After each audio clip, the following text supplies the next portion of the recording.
Donc j'ai le plaisir de vous accueillir, non pas en tant que président du RPS pharmacien que je suis, mais aussi en tant que conseiller régional, ici dans cette belle maison, et de représenter le président Xavier Bertrand, qui ne pouvait pas être présent, il ne sera pas dans les murs aujourd'hui, il n'est pas dans la métropole lilloise non plus, il est retenu en dehors de la métropole, mais qui m'a chargé de vous transmettre toute sa sympathie et vous souhaiter des bons travaux.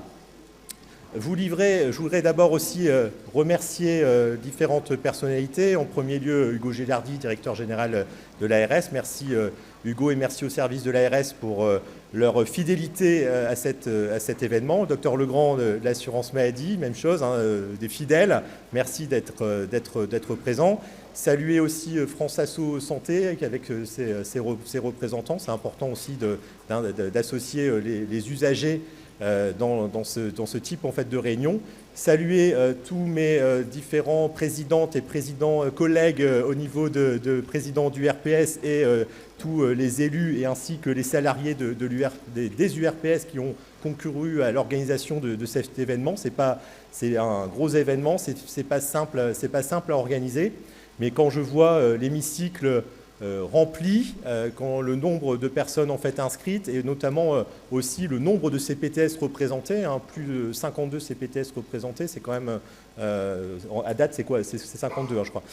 C'est quand même un bel événement qui est important parce que ça apporte aussi de la visibilité à ce qui peut être fait en région, des initiatives locales, mais ça permet aussi d'être un lieu d'échange pour dire que sur les CPTS, c'est pas tout seul, on n'est pas tout seul. Et nous, on regarde ça, et c'est pour ça qu'on vous accueille chaleureusement ici au siège de région. Hein, pourquoi on accueillerait la journée des CPTS? Parce que les CPTS, on voit très bien dans la diversité de notre région, on ne peut pas comparer les territoires comme la Sambre-Avesnois-Thiérache avec le Cambrésis, avec la baie de Somme, le littoral, ou la métropole lilloise ou l'Amiénois. On voit très bien qu'on a des territoires en Hauts-de-France qui sont des territoires très différents. Et que forcément, les dynamiques qui se feront dans les territoires, les initiatives qui se feront dans les territoires, portées par les CPTS, seront différentes. Par contre, les problématiques de santé restent les mêmes, mais les approches sont différentes. Et c'est pour ça qu'avoir un temps d'échange sur ce type de journée, ça me semble fondamental. Et on voit bien, d'ailleurs, au niveau des éditions, je me souviens à l'époque, la première édition, c'était les balbutiements, on proposait encore, on expliquait encore ce que c'était les CPTS, les missions socle. Là, maintenant, on a des CPTS organisés, qui ont signé en fait l'ACI, qui sont dans la phase de déroulement en fait, du projet de santé et qui sont déjà en train de penser au nouveau projet de santé. Donc on voit bien qu'on crante, que les choses en fait évoluent. Et que forcément, nous, à la région, même si on n'a pas de compétences santé, à notre grand regret, vous savez que le président aspire à une plus grande décentralisation de la santé, et ben on regarde ça en fait d'un regard bienveillant. Il n'y a pas un élu qui siège ici, parce qu'il y a beaucoup de maires qui siègent dans mes collègues ici à la région. Alors, pour info, souvent on me demande, en bon centriste, je siège au milieu en haut, ici dans l'hémicycle.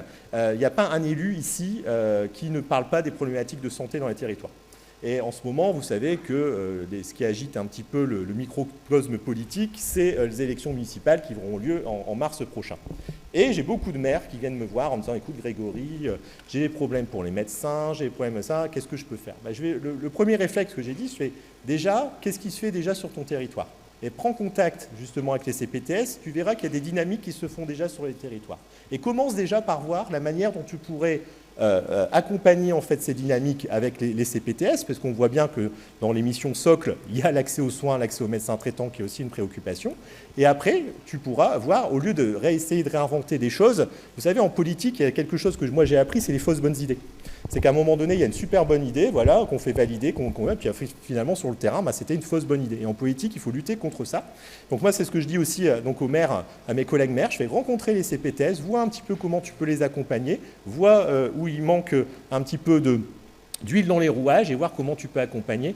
Donc n'hésitez pas aussi à contacter en fait vos élus. Je vous dis, c'est la bonne période en ce moment parce que les programmes électoraux se préparent pour les municipales. Je ne devrais pas vous dire ça, mais en tout cas, moi, je suis sur un souci d'efficience.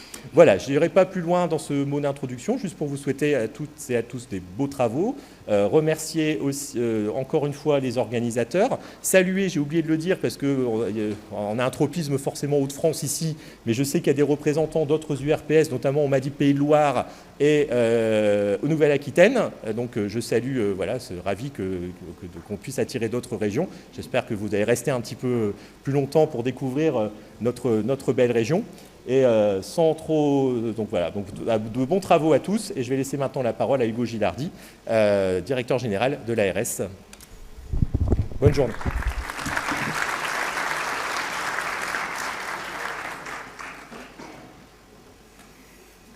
Bonjour à toutes et à tous. Merci, merci infiniment Grégory et le conseil régional pour votre accueil et surtout pour l'attention que vous portez au sujet de santé, bien que l'acte de décentralisation que vous appelez de vos voeux n'est pas encore à l'ordre du jour du Parlement, mais peut-être un jour. En tout cas, on se réjouit dans la situation actuelle de pouvoir travailler en confiance avec vous. Bravo également Bruno et l'ensemble des URPS pour la constance avec laquelle vous assurez l'organisation de ce rendez-vous annuel, rendez-vous du réseau qui permet à la fois le partage d'expériences et puis la mise en lumière des réalisations concrètes et des initiatives qui sont prises dans l'ensemble des CPTS de la région. J'y reviendrai, je pense que c'est vraiment très très important d'entretenir ce lien entre nous, au moins une fois par an. Et c'est toujours un plaisir pour moi d'être parmi vous, avec Françoise, avec qui nous partageons le suivi de votre action, le pilotage, et avec qui nous mettons en place les conditions d'un développement des CPTS sur l'ensemble du territoire régional. Comme je viens tous les ans, je crois, en tout cas j'étais là l'année dernière, je vais essayer de veiller à renouveler mon discours, à ne pas redire les mêmes choses. Je redirai toutefois une chose, et d'ailleurs je le redirai tous les ans je pense, c'est que je crois profondément au rôle des CPTS dans notre système de santé.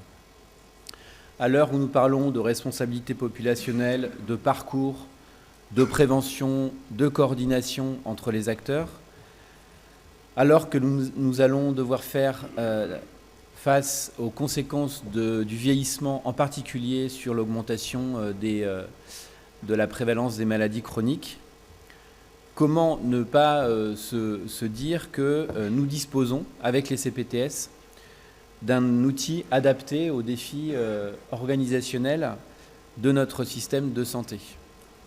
En tout cas, vous pourrez compter sur moi pour porter cette parole.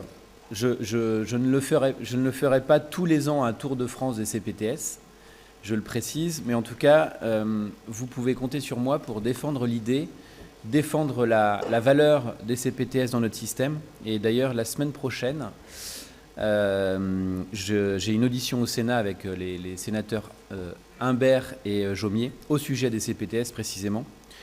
Et à ce titre, n'hésitez pas à me transmettre, à me soumettre vos réalisations concrètes. Je pense que la journée d'aujourd'hui permettra de ramasser aussi un certain nombre d'expériences et de belles histoires par l'intermédiaire des équipes de l'ARS. Justement, à propos de projets concrets, je pense qu'il faut qu'on se dise que nous passons dans une nouvelle phase qui sera probablement plus axé sur notre capacité à mettre en évidence le service rendu des CPTS. Nous avons dépensé pas mal d'énergie à mettre en place. Je pense d'ailleurs que le modèle de partenariat que nous avons monté ici en Hauts-de-France avec les URPS et l'assurance maladie est assez exemplaire. On a maintenant 85% du territoire qui est couvert par une CPTS, les CPTS. On a des chiffres quand même très très impressionnants en termes de progression, y compris d'ailleurs depuis l'année dernière, puisque on est maintenant à 68 projets 62 CPTS reconnus alors qu'on était à 54 l'an dernier. Et il y en a 58 qui sont signataires de l'ACI. Je pense que c'est très important de se dire que la proportion doit être maximale parce que c'est la garantie à la fois de financement et puis d'un échange fructueux avec l'ARS et l'assurance maladie. Et donc, je crois que l'enjeu se situe désormais dans notre capacité à mettre en évidence ce que les CPTS apportent à nos systèmes. Je ne vous apprends pas que nous sommes rentrés dans une période de forte tension sur les finances publiques et que tous les acteurs, quels qu'ils soient, qui bénéficient de crédits d'assurance maladie vont devoir justifier de la portée de leur action. Il ne faut pas prendre ça comme un signe de défiance, pas du tout, plutôt comme une chance de valoriser ce qui est fait dans vos organisations et dans vos collectifs de libéraux. En tout cas, moi, je fais partie de ceux qui pensent que le simple fait de créer un collectif de professionnels libéraux dans un territoire est en soi une valeur. On l'a dit, je l'ai écrit dans mon rapport.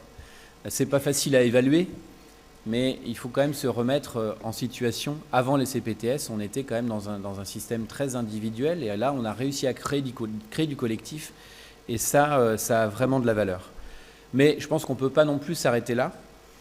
Il faut que l'on arrive à faire comprendre ce que ce collectif produit sur les grands enjeux du système que je viens de citer. Je sais que ce n'est pas facile, mais quand même, prendre un peu d'énergie pour s'interroger sur quelles actions de prévention j'ai réussi à déployer dans mon territoire, quels progrès nous avons accomplis sur l'accès aux médecins traitants, quels ajustements se sont opérés sur le sujet des soins non programmés, quels progrès nous faisons dans l'articulation entre la ville et l'hôpital, et ça sera l'objet d'une table ronde ou d'un groupe de travail qui est animé par l'assurance maladie et par l'ARS, parce qu'on pense que justement il y a des vrais progrès à réaliser sur ce sujet. Tout ça, je pense que c'est des questions que vous devez vous poser dans votre vie quotidienne, et je m'adresse tout particulièrement aux coordonnateurs pour leur dire qu'il faut vraiment essayer de se poser pour matérialiser tout ça à l'occasion notamment des dialogues de gestion que nous avons avec vous. Je ne suis pas en train de dire que ça n'est pas fait. Je suis juste en train de dire qu'il faut vraiment peut-être passer à une vitesse supérieure sur cette partie-là.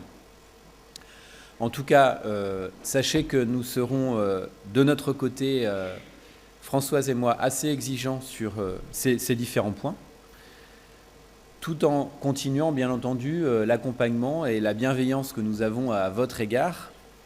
On continuera, bien entendu, l'appui commun et l'accompagnement commun en lien avec les URPS pour continuer à progresser l'extension, faire progresser la couverture territoriale, mais aussi à aborder la dimension qualitative et évaluative de ce que nous faisons. Tout ça parce que, bien entendu, encore une fois, nous croyons profondément au modèle et à l'intérêt que nous avons à investir sur le sujet. Donc voilà, un message d'entrée dans une nouvelle ère. Ça veut dire aussi, de notre côté, en lien avec les URPS, que nous avons à travailler peut-être un petit peu plus à ce que nous attendons à votre égard. Construire peut-être davantage le réseau des coordonnateurs, structurer davantage le réseau, de manière à mettre en évidence ce qu'il se fait de bien et le partager. C'est aussi l'objet de la réunion d'aujourd'hui. Et puis vous dire peut-être de manière un petit peu plus précise ce que nous attendons de vous lorsque nous nous rencontrons CPTS par CPTS pour voir comment est-ce que les choses évoluent et comment est-ce que l'argent que nous avons plaisir à vous octroyer est utilisé au bénéfice, encore une fois, de la bonne prise en charge de nos concitoyens dans le territoire que vous couvrez.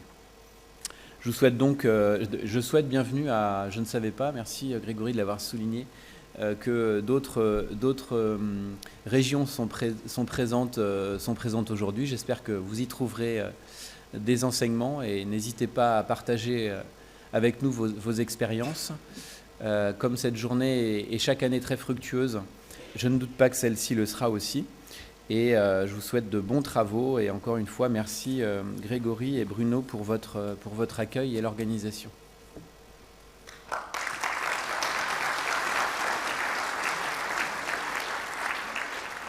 Merci Hugo. On va laisser maintenant la parole au Dr Françoise Legrand, directrice régionale de la gestion du risque de l'assurance maladie. Merci Monsieur Temprement. Donc moi effectivement, contrairement à Hugo, c'est la première journée à laquelle je participe avec beaucoup de plaisir. Donc je vais me présenter très, très rapidement. Je connais déjà un certain nombre d'entre vous, mais je pense que c'est bien que vous puissiez m'identifier. Et donc je suis le docteur Françoise Legrand, je suis médecin conseil régional et directrice coordonnatrice de la gestion du risque pour l'assurance maladie. Je suis arrivée dans les Hauts-de-France au mois d'octobre dernier en remplacement du docteur Jean-Marc Vandendrich, donc qui a fait valoir ses droits à la retraite. Voilà, donc pour revenir à cette journée régionale, donc bon, je ne vais pas refaire l'historique des CPTS, mais comme vous le savez, depuis 2019, donc les CPTS donc, contribuent largement à structurer les relations entre professionnels de santé et à avoir une meilleure coordination sur un territoire donné pour mieux répondre aux besoins spécifiques de santé de ses habitants.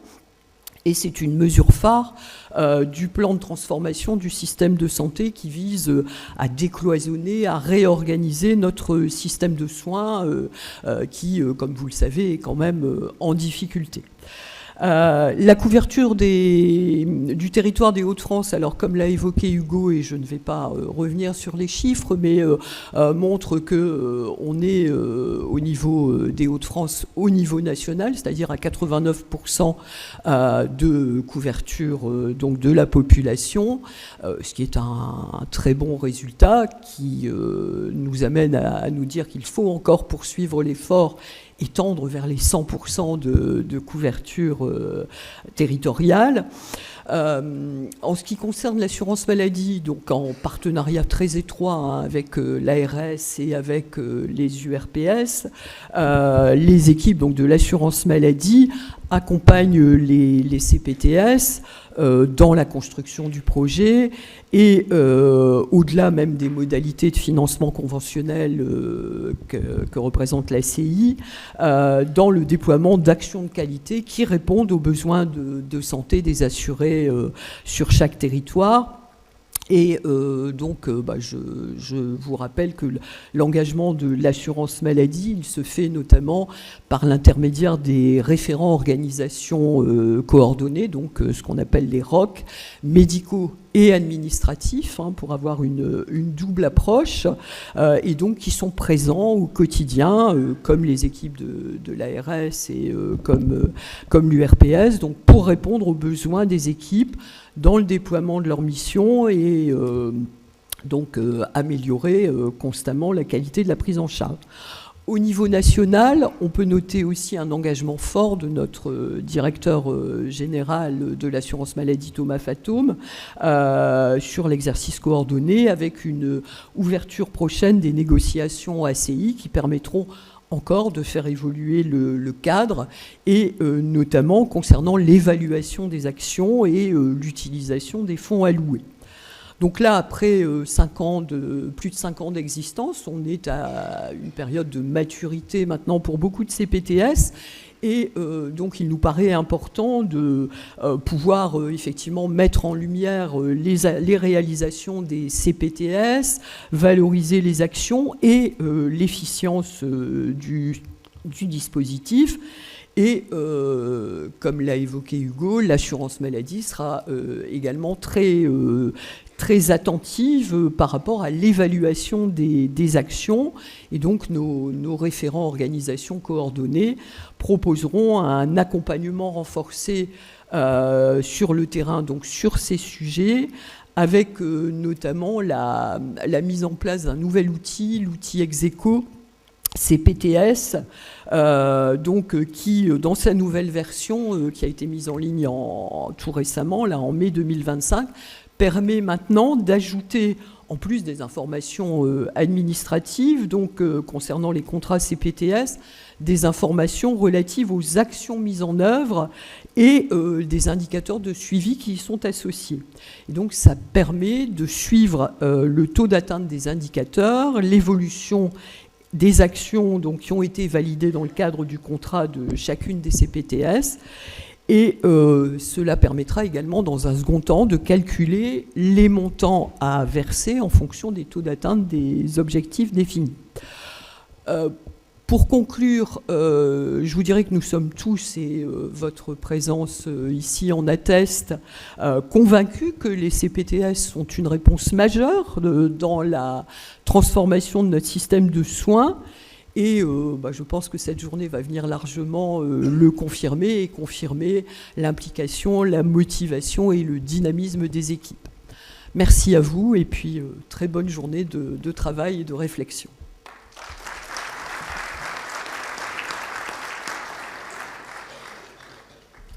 Merci beaucoup François. J'ai la parole maintenant au Dr Stack, président de l'URPS Médecins et qui va parler au nom de l'Inter-URPS. Bien, donc bonjour à tous. D'abord, je représente l'Union des URPS. Si ça ne vous gêne pas de vous lever, donc tous ceux qui sont présents, les présidents des URPS, pour venir autour de moi.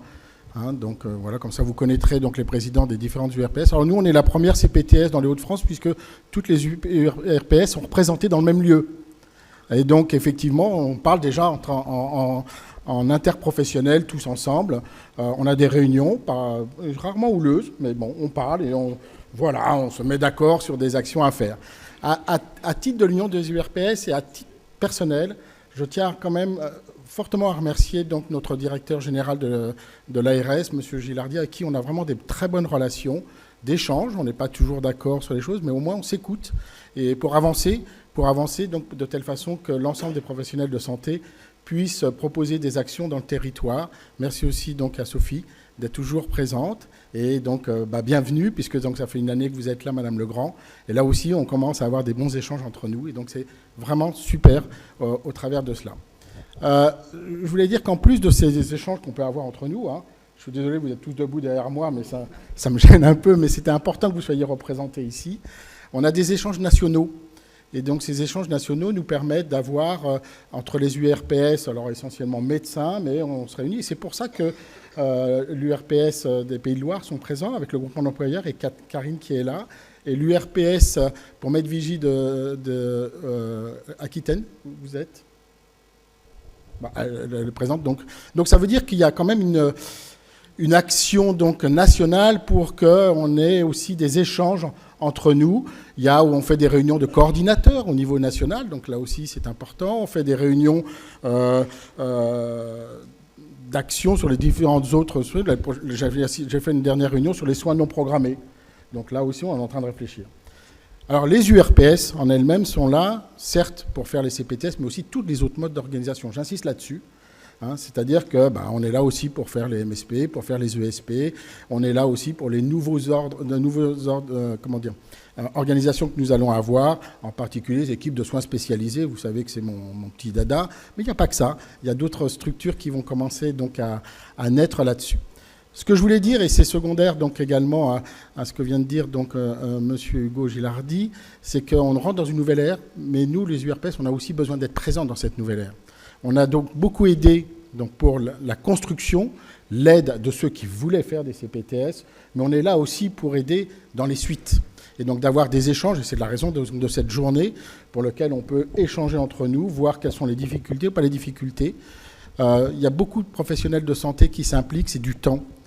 Donc il faut laisser aussi du temps au temps, et donc de la liberté, comprendre pourquoi de temps en temps ça ne marche pas, pourquoi dans certains territoires ça marche bien, parce qu'on voit très très bien que c'est très dépendant donc, de quelques personnes et pas de toutes de tout. Et donc voilà, de temps en temps il faut être plus light que ça. Donc voilà, je ne vais pas aller plus loin parce que je crois qu'on va faire des échanges maintenant. Merci donc à cette union du RPS d'être toujours active dans ces journées. Merci à vous tous donc, et je vais introduire donc maintenant la première. Merci en tout cas. Je vous laisse une petite parole, peut-être vous avez le temps, non? Non? Non. C'est bon, voilà. Mais comme ça, vous savez qui on représente, on est dans les mêmes lieux, c'est important. Moi, j'ai beaucoup appris donc de travailler avec les autres, comme dans les CPTS, comme dans quoi que ce soit. Quand on travaille avec d'autres professionnels de santé, on apprend et on voit les problématiques des autres. Et c'est quand même extrêmement important. Donc, je vais introduire, donc justement, je parlais d'équipe de soins spécialisés, la première table ronde. Et pour toutes les autres actions, je vous laisserai dire. Vous devez parler là, tout de suite? C'est bon? J'introduis. Et puis, bien sûr, une chose qui est extrêmement importante, c'est que je remercie l'ensemble de nos salariés qui font donc ces journées, qui aident à toute l'organisation. Donc encore merci à vous toutes et tous. Il y a moins de messieurs que de dames dans nos salariés, mais en tout cas un grand merci pour l'organisation. Merci à Juliette de s'occuper donc de cette journée. Donc première table ronde. Vincent Dédès. Il est où Vincent? Il était présent.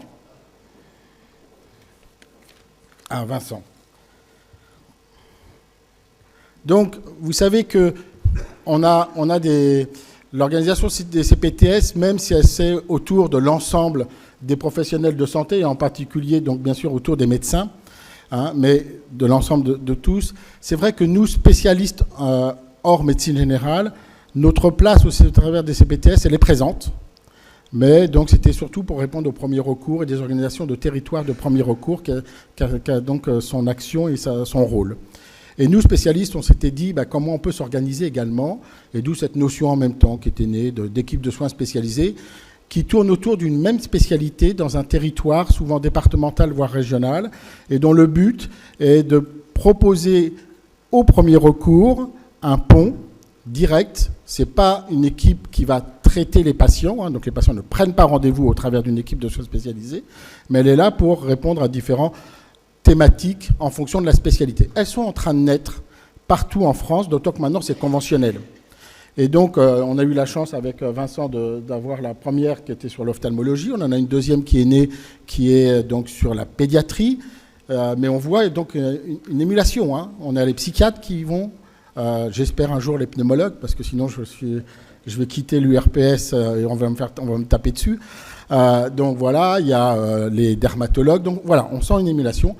Et il y a besoin d'un rapport avec le premier recours, et en particulier les CPTS, mais pas que les CPTS, mais donc la table ronde, c'est sur les CPTS. Vincent, je te laisse la parole. Merci beaucoup. Bonjour à tous, merci déjà de nous accueillir dans cette salle. C'est vrai que c'est une magnifique salle. Et on va effectivement discuter donc, sur les ESS et vous rappeler un petit peu ce que c'est. Alors, je ne sais pas si je vais voir la présentation. C'est bon, ça arrive.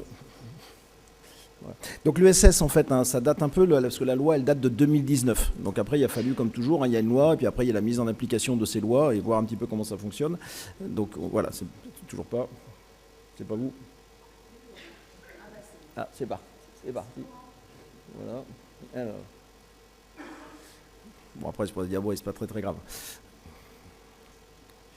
Bon, en introduction, ce que je vais surtout, c'est remercier finalement l'ARS, puisqu'en fait, il faut savoir qu'on est une des régions où on a démarré avant d'avoir un cahier des charges extrêmement clair, et maintenant l'assurance maladie nous accompagne également, donc il y a eu vraiment une prise entre guillemets, tout simplement de confiance qui a été faite effectivement aux médecins qui ont porté des ESS, et la première, effectivement, c'est l'ophtalmologie, c'était pas la première de France, c'était une des premières, effectivement, et il y en a d'autres qui embrayent.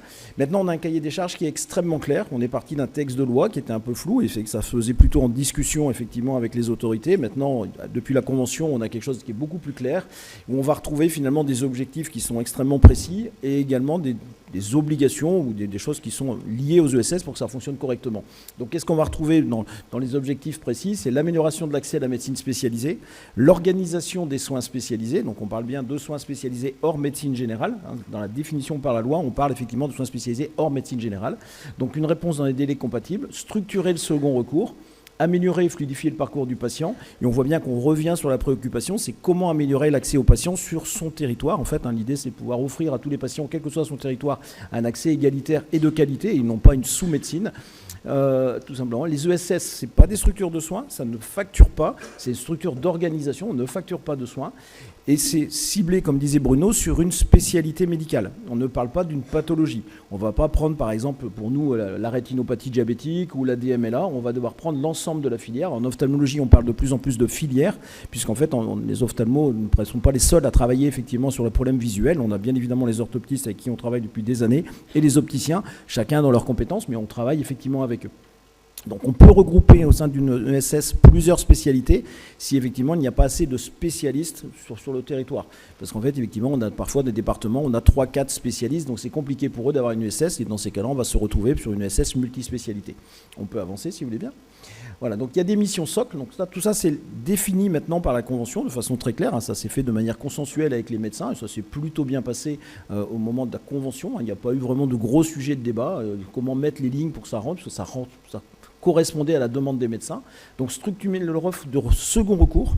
Alors de second recours, on est bien effectivement sur quelque chose, c'est proposer finalement aux professionnels de santé de premier recours, et ce que disait Bruno, c'est professionnels de santé large. Effectivement, il y a eu quelques discussions, c'était les médecins généralistes ou les CPTS, mais dans le premier recours, on retrouve d'autres professionnels de santé. Donc Grégory étant là, je vais être obligé de mettre les pharmaciens. Mais effectivement, c'est des professionnels de santé de premier recours, bien évidemment. On a effectivement les paramédicaux, on a effectivement d'autres professionnels, donc c'est ouvrir à ce genre de choses. Et les CPTS ont pleinement leur place, puisqu'ils ont un rôle effectivement sur le premier recours. Donc ça, c'est effectivement tout simplement dans la mission socle et l'organisation. On va rester en arrière, pardon. On a également des missions optionnelles auxquelles moi je suis assez attaché, c'est-à-dire que l'ESS peut être tout à fait facilitateur pour pouvoir aller finalement développer. Alors les consultations avancées, c'est parfois compliqué dans les spécialités de par le matériel, mais ça permet à différents professionnels effectivement d'échanger entre eux et d'aller sur ce qu'on appelle les sites multiples, se déplacer, travailler en commun. Je suis très attaché au cabinet, par exemple, multimodaux, où on peut avoir un cabinet où on a plusieurs professionnels qui ne sont pas forcément dans la même structure juridique, mais qui vont venir chacun une journée à proximité du patient. L'ESS peut porter ce genre de choses, particulièrement dans les ZIP, pourquoi pas, mais bon, ça, c'est effectivement ce qui est défini. Donc l'intégration de l'ESS, elle doit se faire, elle n'est pas bien évidemment toute seule, elle doit se faire en coordination avec les professionnels du territoire, hein, ce n'est pas une ESS seule par rapport au reste, donc il faut s'articuler avec les médecins du territoire de premier recours, et puis les non-médecins de premier recours également, les dispositifs de coordination qui sont déjà en place, les autres ESS, puisqu'on voit bien, on va parler tout à l'heure un tout petit peu de pédiatrie, en fait on a vraiment des liens assez étroits avec l'ESS de pédiatrie, parce que l'ophtalmologie, le dépistage de l'enfant en pédiatrie, c'est quelque chose qui fonctionne très bien, donc les CPTS du territoire, et bien évidemment les établissements de soins. Parce qu'aujourd'hui, on ne travaille pas tout seul dans beaucoup de spécialités, on a besoin de travailler avec les établissements de soins hospitaliers, que ce soit public, privé ou semi-public, puisque dans le territoire, on a également du semi-public. On peut changer, s'il vous plaît. Bien, merci.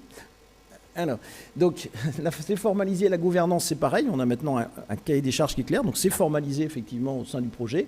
Donc, c'est des médecins libéraux spécialistes hors médecine générale, c'est des personnes physiques, et un peu le même temps qu'on a donné au CPTS pour pouvoir structurer les choses, en fait, on va devoir mettre en place, et ça nous paraît tout à fait normal, hein, aujourd'hui le contrôle, et moi le discours de M. Gilardi, madame tout à l'heure de la Caisse nous disait très clairement, c'est normal qu'il y ait un contrôle, ça reste effectivement de l'argent du contribuable, donc c'est tout à fait normal qu'à un moment il y ait un contrôle effectivement de ce qui est versé, qu'est-ce qu'on en fait, nous ça ne nous gêne pas, et qu'on ait des bilans réguliers, il n'y a aucun souci sur ce genre de choses.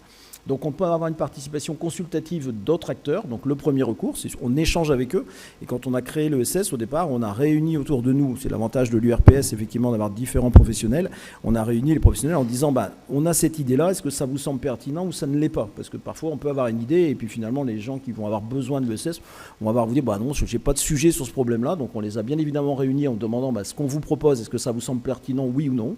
Les professionnels hospitaliers, on a au sein de l'ESS des praticiens hospitaliers, mais on était attaché que ce soit les médecins qui signent et non pas l'établissement. Ce qu'on souhaite, c'est des personnes soignantes. Ce n'est pas une structure administrative qui va signer, j'ai absolument rien contre eux, mais aujourd'hui, c'est des producteurs de soins au sens large, donc on a besoin qu'ils s'impliquent. Si une structure X ou Y s'implique dedans et que les médecins n'ont pas envie d'y aller, ça ne sera pas très utile. Les CPTS, bien évidemment, et les autres dispositifs de coordination comme le DAC.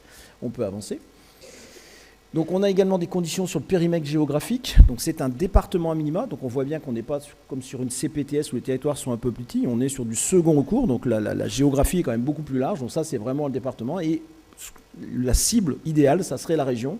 Alors en pratique, on se rend compte que la grande région est devenue compliquée pour nous, parce qu'en fait on s'entend assez, c'est pas qu'on ne s'entend pas avec les autres, mais on se connaît bien dans les anciennes régions, mais les grandes régions sont très très grande, et c'est vrai que les relations sont parfois plus compliquées. Donc on a réussi à structurer assez facilement le Nord-Pas-de-Calais. On commence à discuter par exemple pour l'ophtalmologie sur la Picardie, mais on sent que on a parfois des habitudes un peu différentes. Hein. Les gens de Compiègne, souvent le second recours dur, complexe, effectivement il va plutôt partir en région parisienne et beaucoup moins finalement sur les Hauts-de-France. Donc parfois c'est des territoires qui sont un peu grands, mais on peut l'avoir effectivement, et dans d'autres spécialités ça peut être utile, où il y a moins de spécialistes. Au moins 10 médecins de la spécialité concernée. Il ne faut pas sur le territoire une autre ESS, et donc ça peut être assoupli effectivement en fonction du médecin spécialiste. Donc un seuil minimal d'adhérents, puisqu'en fait l'idée ça s'adresse à beaucoup de monde dans cette histoire, c'est au moins 10% des professionnels de santé, donc c'est un projet qui est commun, qui ne doit pas être porté par une seule structure, ça va être porté par une bonne partie effectivement des professionnels spécialistes de ce domaine, et avec cible à moyen terme, globalement à 50% à 5 ans. Et la problématique, comme je disais tout à l'heure, c'est sur une spécialité ou une filière. On peut avancer. Donc on a vu un peu les objectifs, on revient, c'est ce qu'on retrouve dans le cahier des charges, on n'a pas de sujet. L'idée pour le territoire, c'est vraiment d'offrir finalement aux patients et aux professionnels de santé, j'ai un problème sur un second recours, comment je fais pour avoir accès rapidement, facilement et sans passer des heures à prendre un rendez-vous, avoir structuré, trouver le bon professionnel de santé sur mon territoire pour pouvoir répondre rapidement à ce genre de choses. On peut avancer. Donc l'état des lieux, Bruno l'a globalement dressé, on peut avancer un petit peu. On est une région qui est plutôt dynamique. Alors est-ce que c'est le fait d'avoir un président du RPS spécialiste? Je ne sais pas, mais effectivement qui aimait bien les ESS, mais c'est vrai qu'aujourd'hui c'est un sujet, on est une région qui est assez dynamique sur cette histoire. Donc l'ESS d'ophtalmologie, a été validée en 2022, elle est maintenant opérationnelle depuis presque 3 ans. L'ESS de pédiatrie, elle a été validée en décembre 2023, donc on voit effectivement le dynamisme finalement de la caisse locale et de l'ARS, puisque d'avoir validé effectivement des projets avant d'avoir un cahier, voilà, ils ont clairement fait confiance aux médecins qui portaient ces projets, elle est opérationnelle. On a la dermatologie, maintenant c'est validé depuis décembre 2024, alors le dermatologiste est déjà très structuré autour de la téléexpertise, donc ils ont transformé effectivement vers une ESS de dermatologie qui a une vraie pertinence, l'ESS d'ophtalmologie qui est en cours de validation, il y a une ESS de psychiatrie, il y a une vraie attente sur la psychiatrie, on sait tous qu'aujourd'hui la psychiatrie, l'accès est parfois compliqué, et c'est vrai qu'avoir finalement une porte d'entrée, un guichet unique pour pouvoir amener les patients serait une bonne idée. En néphrologie également, donc c'est en cours, la cardiologie qui se structure et la gynécologie qui est en début de réflexion. Donc on voit bien que beaucoup de spécialités sont concernées. Un petit focus sur l'ESS effectivement de pédiatrie, et vous retrouverez un flyer à la Poste Café, vous retrouverez Marine qui est là-bas, voilà. Donc vous pourrez aller voir Marine à la Poste Café pour échanger avec elle sur l'ESS de pédiatrie avec un flyer en expliquant, on voit bien qu'on a approché de la même façon, c'est comment on répond aux patients, on va voir en détail sur l'ophtalmologie. On peut avancer s'il vous plaît. Hop. Donc rapidement, et vous verrez également, vous aurez un flyer si vous voulez à côté de l'ESS pédiatrie, SOS Seuil, donc c'est l'équipe de soins spécialisés sur l'ophtalmo. Nous, notre volonté au départ, c'était de pouvoir répondre aux patients, aux professionnels de santé pour leurs patients rapidement, avec 2 grandes catégories, un rendez-vous dans les moins de 48 heures ouvrées, on n'est pas dans de l'urgence, on est dans le soin non programmé, et un rendez-vous rapide dans les moins de 15 jours. Par exemple, le patient qui décompense son diabète ou qui a un problème effectivement de tension, vous avez besoin d'un rendez-vous rapide en ophtalmo, c'est 10-15 jours, et en fait, l'idée, on s'engage à faire ce genre de choses. Donc on a mis en place un outil organisationnel qui est partagé. On a un standard téléphonique pour l'ensemble des ophtalmologistes qui nous ont rejoints, des agendas partagés, des plannings d'équipe. On a ouvert effectivement tout simplement des créneaux de rendez-vous. Aujourd'hui, on a ouvert 25 000 créneaux de rendez-vous pour la région. Donc plus de 80% ont été pris dans ce cadre-là, qui est adressé effectivement pour du second recours. Donc ça a répondu très rapidement, et aujourd'hui on n'a plus vraiment de soucis, en tout cas, s'il y en a, n'hésitez pas à nous appeler, parce qu'aujourd'hui on n'a plus vraiment l'impression, et le retour qu'on a des gens de terrain, que ce soit les CPTS ou les médecins généralistes, c'est de dire aujourd'hui j'ai plus de difficultés pour voir finalement adresser un patient en ophtalmologie très rapidement en cas de problème. Il y a une plateforme de téléexpertise, on était un peu dubitatif parce qu'en ophtalmologie, on a quand même très très vite besoin de matériel, mais finalement, ça ne répond pas à beaucoup de patients, mais ça rend service à nos collègues, effectivement, parfois le samedi, le dimanche, puisqu'en fait, on est nombreux et on a la chance de pouvoir répondre assez vite à ce genre de choses. Alors, parfois, on peut régler le problème en téléexpertise, ou parfois, on voit le patient lundi, on l'organise, et on voulait que ça soit attaché au territoire du patient. Il n'est pas question d'avoir une téléexpertise par un ophtalmo qui soit à 500 km et qui dise débrouillez-vous après. Donc, l'idée, c'était de prendre en charge le patient sur le territoire. On a des outils effectivement de suivi de qualité, donc on a peu des soucis quand on doit échanger avec l'ARS ou avec la caisse en disant qu'est-ce qu'on a fait, parce qu'on trace bien évidemment tout ce qu'on fait. Donc quand on nous demande effectivement le bilan, on peut répondre à ça, et on a des messageries, on fait de la formation, on discute sur pas mal de choses. On peut avancer. Donc aujourd'hui, ça s'articule autour essentiellement d'un site internet qui est visible des patients, mais par contre le numéro de téléphone, si vos patients téléphonent, ils n'auront pas de rendez-vous. Il y a des gens qui sont attachés à avoir un numéro de téléphone. Aujourd'hui, on travaille beaucoup avec les outils numériques, mais on a encore certains d'entre vous qui préfèrent avoir un numéro de téléphone. Il n'y a pas de sujet, ça répond. Aujourd'hui, le taux de réponse, il est, je crois, au-delà de 95%. À l'ISON, qui s'occupe effectivement de l'ESS, on a un taux de réponse qui est extrêmement élevé, avec une attente qui est de moins de 2 minutes. Donc on voit que donc l'idée, c'est ne confiez pas à vos patients, parce que d'avoir juste leur répondre, de toute façon, vous n'aurez pas rendez-vous. C'est vraiment réservé aux professionnels de santé. Ça peut se faire par des outils numériques, hein, bien évidemment. Vous aurez 2 types de créneaux, moins de 48 heures ou 10-15 jours. Il y a de la téléexpertise également. Donc, tout est expliqué sur le site et dans le flyer sans aucune difficulté. On peut avancer. Donc, on voit sur la petite carte, en fait, on a réussi globalement à fédérer sur la région et un peu la Picardie, plus de 70 ophtalmos qui jouent le jeu. Donc tous ces patients effectivement seront pris en charge. L'idée, c'est de leur offrir une prise en charge sur leur territoire, hein. L'idée, c'est pas de leur dire d'aller faire 50 ou 100 km. Service d'urgence entre guillemets, on est sur du soin non programmé, hein, attention. Donc on a des explications sur les urgences ophtalmologiques, que ce soit pour vous comme pour les patients, des choses qui sont assez bien faites en expliquant qu'est-ce qui est urgent, qu'est-ce qui n'est pas urgent. On participe à des formations également au CPTS. On l'a fait pour les médecins régulateurs, pour les médecins du SAS, en leur disant voilà, ça vaut la peine d'attendre, ça vaut pas la peine d'attendre, hein. L'idée, c'était pas forcément déplacer un patient, lui faire faire ce que la seule garde 24-24, elle est au CHU de Lille. Donc celui-là, ça peut parfaitement attendre le lendemain matin et il sera vu effectivement par un confrère libéral sans aucune difficulté, et ça évitera de déplacer. Donc ça permet effectivement de les former sur ce genre de choses. On utilise la plateforme OmniDoc, on va faire de publicité, mais c'est ce qui nous a semblé le plus facile pour la téléexpertise, même si c'est qu'un petit volume. Et tout ça, ça fonctionne sur la prise de rendez-vous. On peut retourner.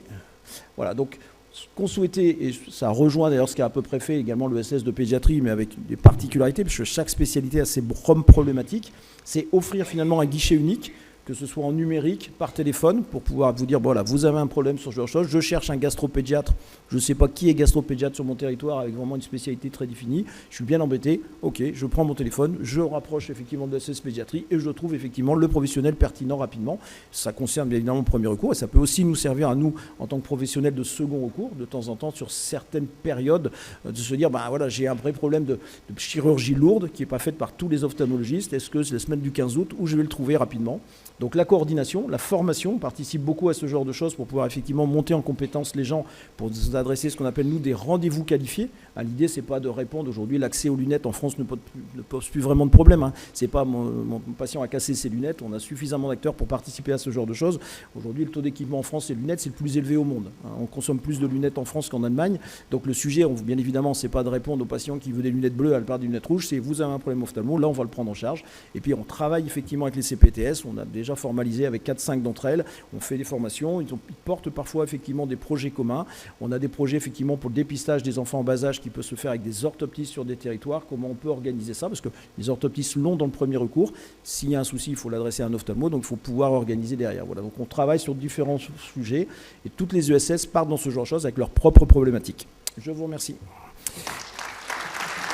Voilà. Je laisse introduire. Ah oui, caution. Bien, on va prendre quelques questions, on a un petit peu de temps. Alors, qui a des questions? Olivier, t'appuies sur le bouton, normalement le micro va marcher. Si ça ne marche pas, je t'amène un micro. Apparemment, ça fonctionne. Bonjour, Olivier Leptin, France Asso Santé, donc la voix des usagers. D'abord, merci de ce travail de coordination de tous les ophtalmos dans la région, parce qu'on sait qu'il y a c'est un métier ou une spécialité où il manque du monde.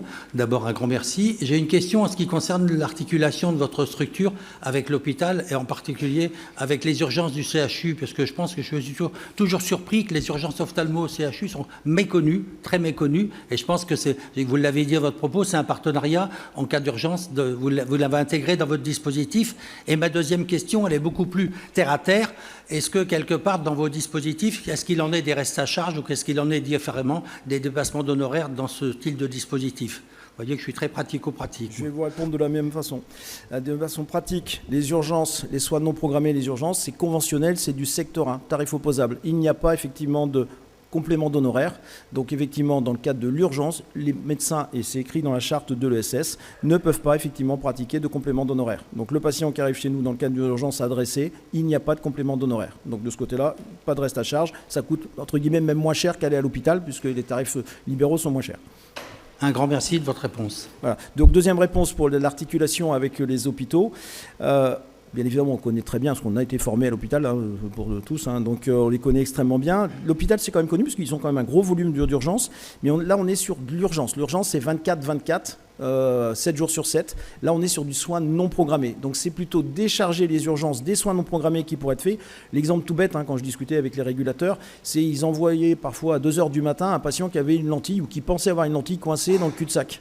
Donc le patient habitait Calais, seule urgence 24-24, médecin généraliste, régulateur, je le comprends, ça le semblait inquiété, il s'imaginait que la lentille était partie derrière dans le cerveau, bon, c'est fermé, il n'y a pas de souci. Et donc finalement, ce patient se retrouvait à prendre soit quelqu'un, un transport, aller à 2 h du matin au CHU de Lille, aller voir le médecin de garde dessus, alors que ça pouvait parfaitement entrer. Donc l'idée, c'est on est articulé là-dessus en leur disant...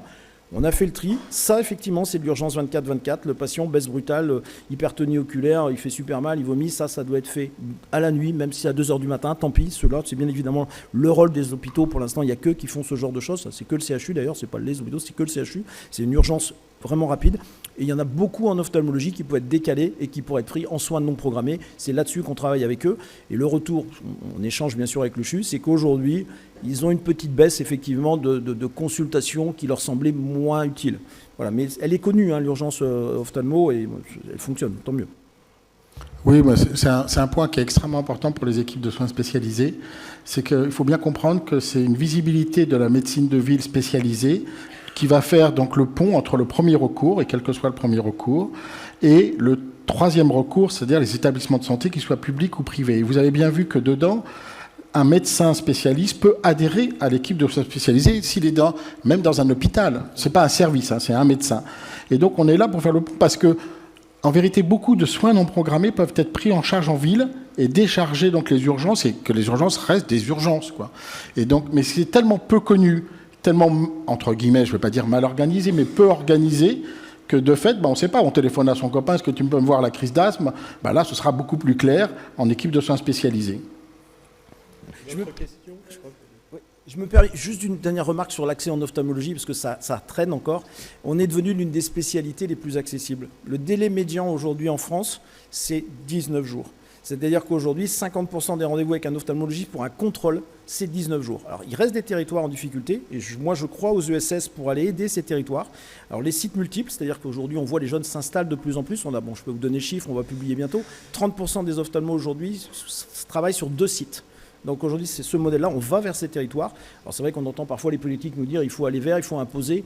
Je ne suis pas pour l'imposition, il faut plutôt, c'est des pragmatiques. C'est-à-dire qu'aujourd'hui, on répond dans les grandes villes, l'offre de soins, elle est présente, finalement, il va y avoir des territoires. Donc on a répondu, mais en 10 ans, c'est vrai qu'aujourd'hui, on a la chance en ophtalmologie d'avoir, pas tout seul, ça s'est fait effectivement avec les orthoptistes, les opticiens, la délégation, la coordination, on a vraiment transformé l'accès en ophtalmologie. Je ne suis pas si âgé que ça, mais en 20 ans, ça s'est totalement transformé en fait. On est un peu pris par le temps, je crois qu'il n'y a pas d'autres questions. Donc merci beaucoup Vincent. On n'avait pas prévu que tu introduises. Voilà, et je vais laisser donc la parole à Juliette, qui est la référente régionale effectivement pour les CPTS, donc à l'Union des URPS. Merci. Merci. Donc déjà merci à tous d'avoir répondu à l'invitation. Cette journée, c'est avant tout la vôtre. Et en tant que CPTS, vous êtes venus de toute la région. Donc merci. Au niveau des participants, on a 250 participants. On a 52 CPTS de la région, dont 50 qui sont en fonctionnement. Donc 86% des CPTS présentes à cette journée sont en fonctionnement.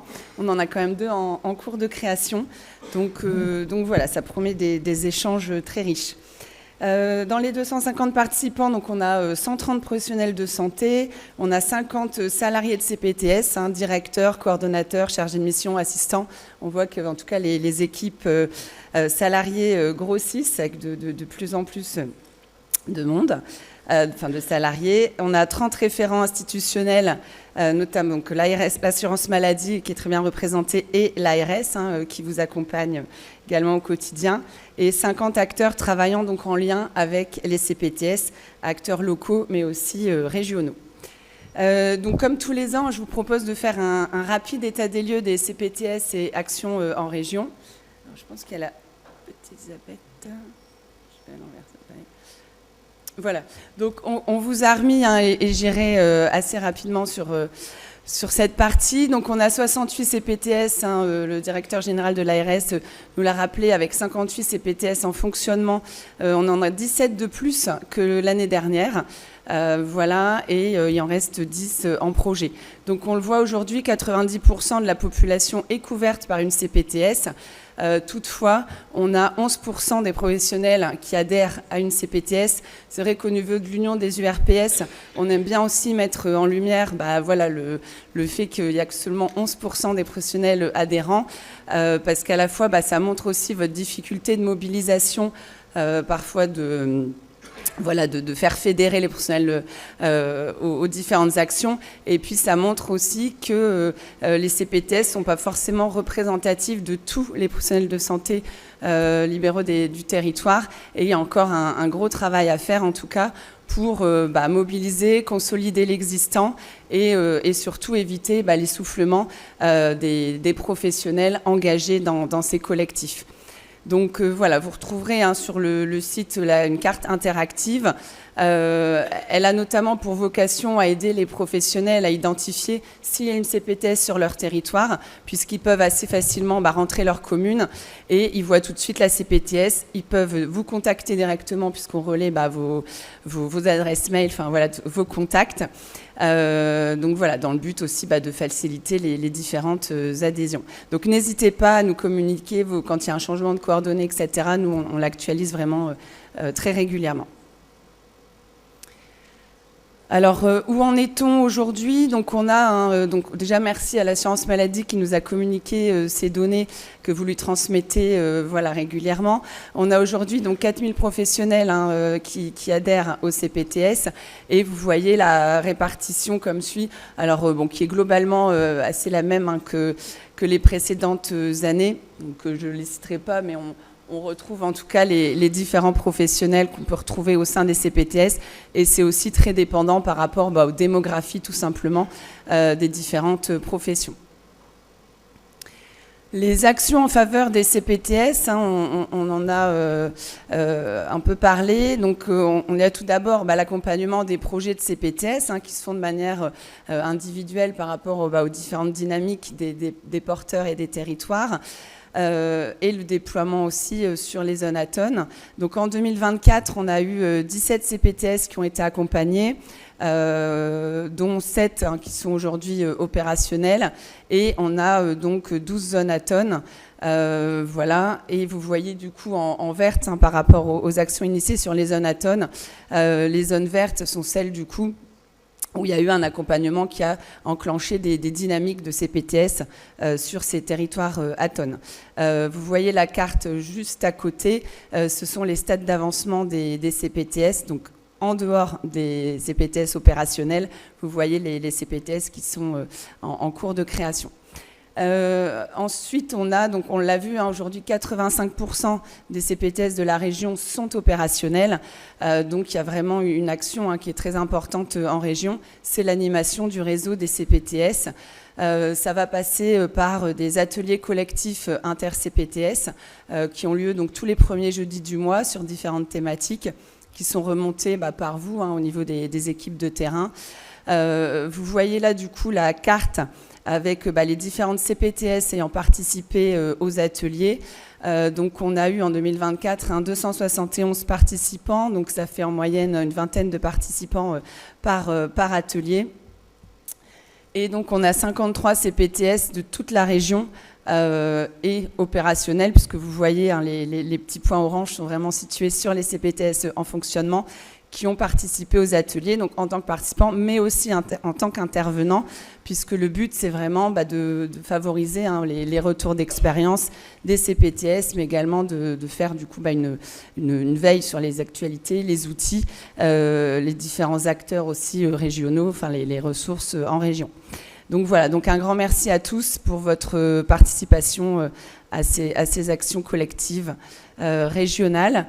Donc on a vu le côté partage d'expérience avec les ateliers, on a également le partage d'outils avec notamment le catalogue d'actions. Donc en 2025, il y a eu un gros travail d'actualisation qui a été fait.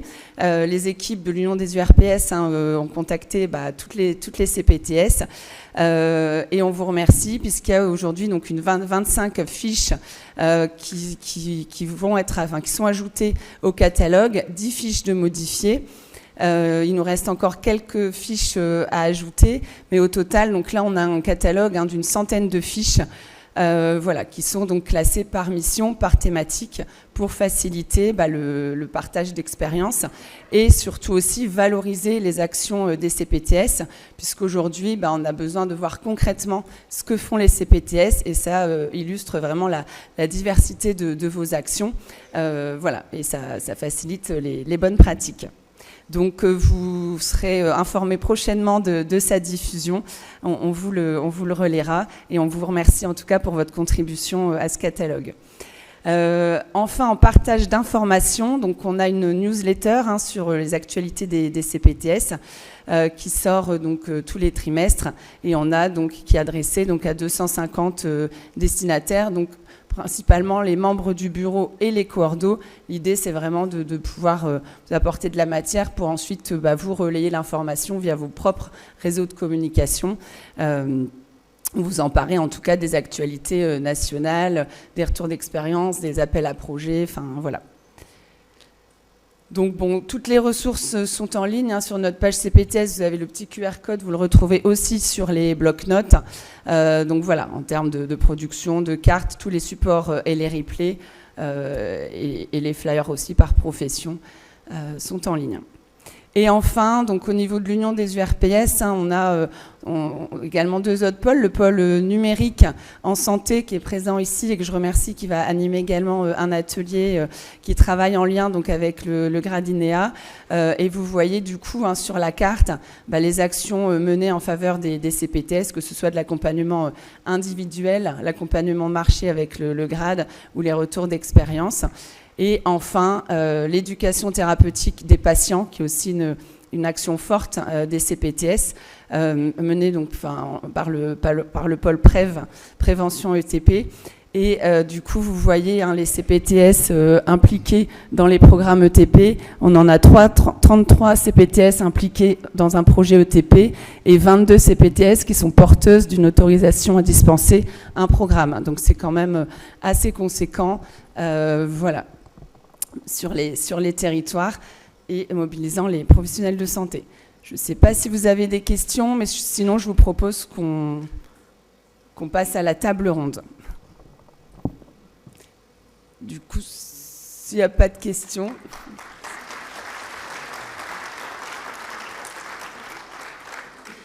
Du coup, je vous propose d'accueillir donc les intervenants de la table ronde et on va passer sur les fauteuils club.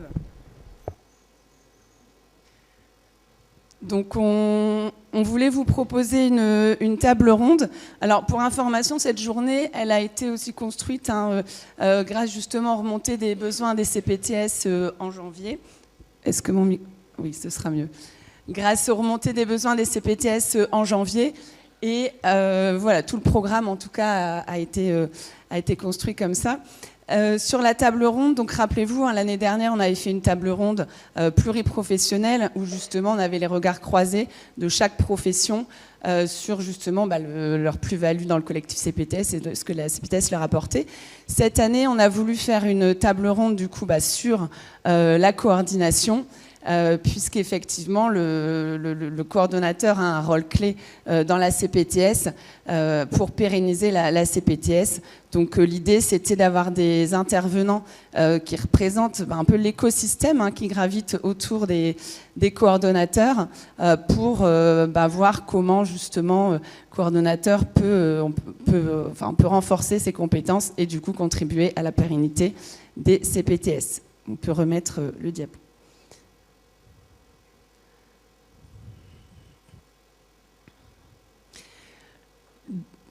Du coup, effectivement, la première dans le process, la première base, du coup, c'est quand même de faciliter le recrutement et la gestion RH. C'est pas toujours facile pour les professionnels de santé, de gérer en tout cas cette fonction RH.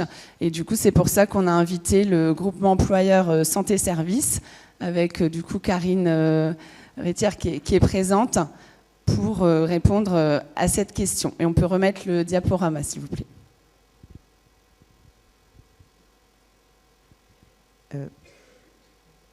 Bonjour à tous, donc je suis Karine Retière, je suis directrice administrative et financière du groupement employeur santé service. Juste avant de démarrer, l'origine des groupements d'employeurs, parce qu'on se demande toujours d'où ça sort, le groupement employeur, c'est le monde agricole qui l'a initié à l'époque. C'était pour les ouvriers agricoles, en fonction des saisonnalités, les dirigeants de tenues maraîchères se partageaient des salariés qui étaient embauchés à l'année par un groupement d'employeurs et qui se mutualisaient le travail en fonction des besoins saisonniers. Et c'est un des grands fondements des groupements d'employeurs, c'est la mutualisation. Ça veut dire qu'un même salarié peut avoir un contrat de travail à temps plein, un bulletin de salaire à temps plein, mais néanmoins être mis à disposition auprès de plusieurs structures adhérentes. Ça peut avoir de l'importance dans les CPTS, mais comme dans toute structure où il y a des professionnels de santé libéraux, et voilà pourquoi le choix a été fait de mettre en place un groupement d'employeurs. Donc, au niveau de l'histoire du groupement employeur santé service, il a été initié en juillet 2019, un peu à l'origine des CPTS, par l'URML des Pays de la Loire. Et il a été créé à l'époque vraiment que pour l'exercice coordonné.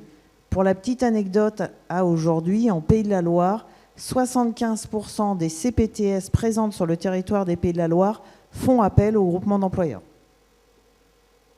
C'est vous dire que ça a dû répondre à un besoin dès le départ et aujourd'hui ça se pérennise, donc c'est vraiment que ça se confirme. En 2023, les autres unions des autres régions de France, en tout cas pour certaines, ont souhaité rejoindre le groupement d'employeurs pour proposer le même service dans leur région. Et comme le modèle existait, il suffisait qu'on l'étende sur d'autres régions. Donc aujourd'hui, à l'heure où je vous parle, il y a 9 régions pour lesquelles le groupement d'employeurs peut rendre service à tous les professionnels de santé libéraux. Donc c'est la région, donc je vais les faire par ordre alphabétique, c'est plus simple. Donc il y a la région Auvergne-Rhône-Alpes, Bretagne, Corse, Grand Est, Île-de-France, Hauts-de-France bien sûr, Normandie, Nouvelle-Aquitaine et Pays de la Loire historiquement. Et pour ceux qui se posent la question, les autres régions, il y a 2 régions qui avaient déjà monté un groupement en même temps que celui qui a été initié en 2019, et puis d'autres régions qui pour le moment ne souhaitent pas à travers les unions proposer le service, puisque c'est bien à travers les unions qu'on propose le service du groupement d'employeurs. Le groupement d'employeurs, en tout cas dans notre modèle, est une association loi 1901 à but non lucratif, non soumise à TVA, sinon on aurait du mal à travailler avec les structures libérales de la santé, et il a été créé par et pour les professionnels de santé libéraux exclusivement.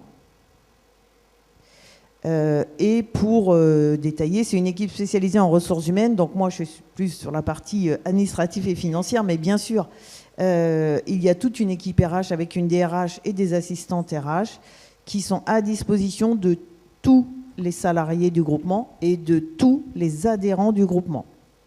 Voilà pour l'histoire.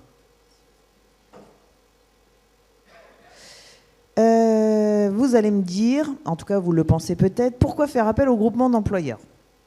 Il y a 3 possibilités de prendre contact avec le groupement d'employeurs. Soit on souhaite dès le départ que le groupement d'employeurs recrute pour la structure libérale et porte le contrat de travail d'un salarié. Porter le contrat de travail, ça veut dire devenir l'employeur du salarié. C'est ce que ça sous-entend. Ou, deuxième possibilité, porter le contrat de travail sans faire de recrutement, parce que parfois il y a des structures qui nous disent on a un candidat déjà identifié, mais on ne souhaite pas prendre en charge toute la partie gestion du contrat de travail. Donc, est-ce que vous pouvez démarrer au contrat de travail? Il n'y a aucun problème. Et il y a une 3e possibilité. On a des structures qui nous disent je ne veux plus gérer le RH au niveau de ma structure. Est-ce que je peux vous transférer tous mes salariés au niveau du groupement? Oui, ça ne pose aucun problème. Alors, pour quel poste et quelle structure on peut intervenir? Donc ça, c'est statutaire, hein, ça a été bien décidé au niveau du groupement d'employeurs. Pour quel poste? Évidemment, vous vous en doutez, les coordinateurs. Alors, coordinateur de CPTS, coordinateur d'équipe de soins spécialisés, coordinateur d'équipe de soins primaires, etc., etc. Tout type de coordinateur, tout type de chargé de mission, des chargés de communication, secrétaires médicaux, assistants médicaux. On est beaucoup sollicité aussi pour les opérateurs de soins non programmés. Ça peut être des chargés d'accueil. On a aujourd'hui des psychologues, on a des diététiciens. Tout poste qui peut faciliter le quotidien des professionnels de santé libéraux dans leur structure. Au niveau de structure, on peut contractualiser avec toute structure du monde de la santé qui a dans ses équipes dirigeants des professionnels de santé libéraux. Donc, bien sûr, on peut contractualiser avec les CPTS, un cabinet individuel, une maison de santé pluriprofessionnelle, une équipe de soins spécialisés, un dispositif d'appui à la coordination, les services d'accès aux soins, avec les unions elles-mêmes. Aujourd'hui, on a beaucoup de salariés de chargés de mission qui viennent des unions, pas que de médecins, les unions de sages-femmes, les unions de kinés, les unions d'infirmiers, des unions qui souhaitent se partager des chargés de mission, des petites unions qui souhaitent mutualiser des chargés de mission, il n'y a aucun problème, les maisons médicales de garde, etc., etc. Alors là, il y a un peu plus d'écriture. Alors, juste pour vous situer, qui fait quoi lorsqu'on fait appel au groupement d'employeurs? Le groupement d'employeurs devient l'employeur, donc il est responsable à ce titre de toutes les obligations employeurs. Donc, au niveau du process de recrutement, une structure qui nous sollicite, on établit, nous, le groupement d'employeurs, une fiche de poste que l'on soumet à la personne qui nous a sollicité pour voir si on répond bien à son besoin. On définit le profil adapté avec la structure, on publie l'annonce, on fait une présélection téléphonique, on participe aux entretiens et on aide à la sélection du candidat puisque le choix final est toujours fait par la structure adhérente. C'est vraiment un travail ensemble au niveau du recrutement. C'est vraiment un travail en binôme, si ce n'est que l'adhérent n'a plus du tout la contrainte de trier 150 CV, passer 20 appels, préqualifiés, etc. Au final, nous, on lui propose en général 2 ou 3 CV qui correspondent bien aux besoins initiaux. Bien sûr, le groupement employeur est responsable de l'élaboration du contrat de travail et de toutes les formalités d'embauche. Et chaque mois, il est responsable de l'émission et de l'envoi des bulletins de salaire avec une gestion des éléments variables.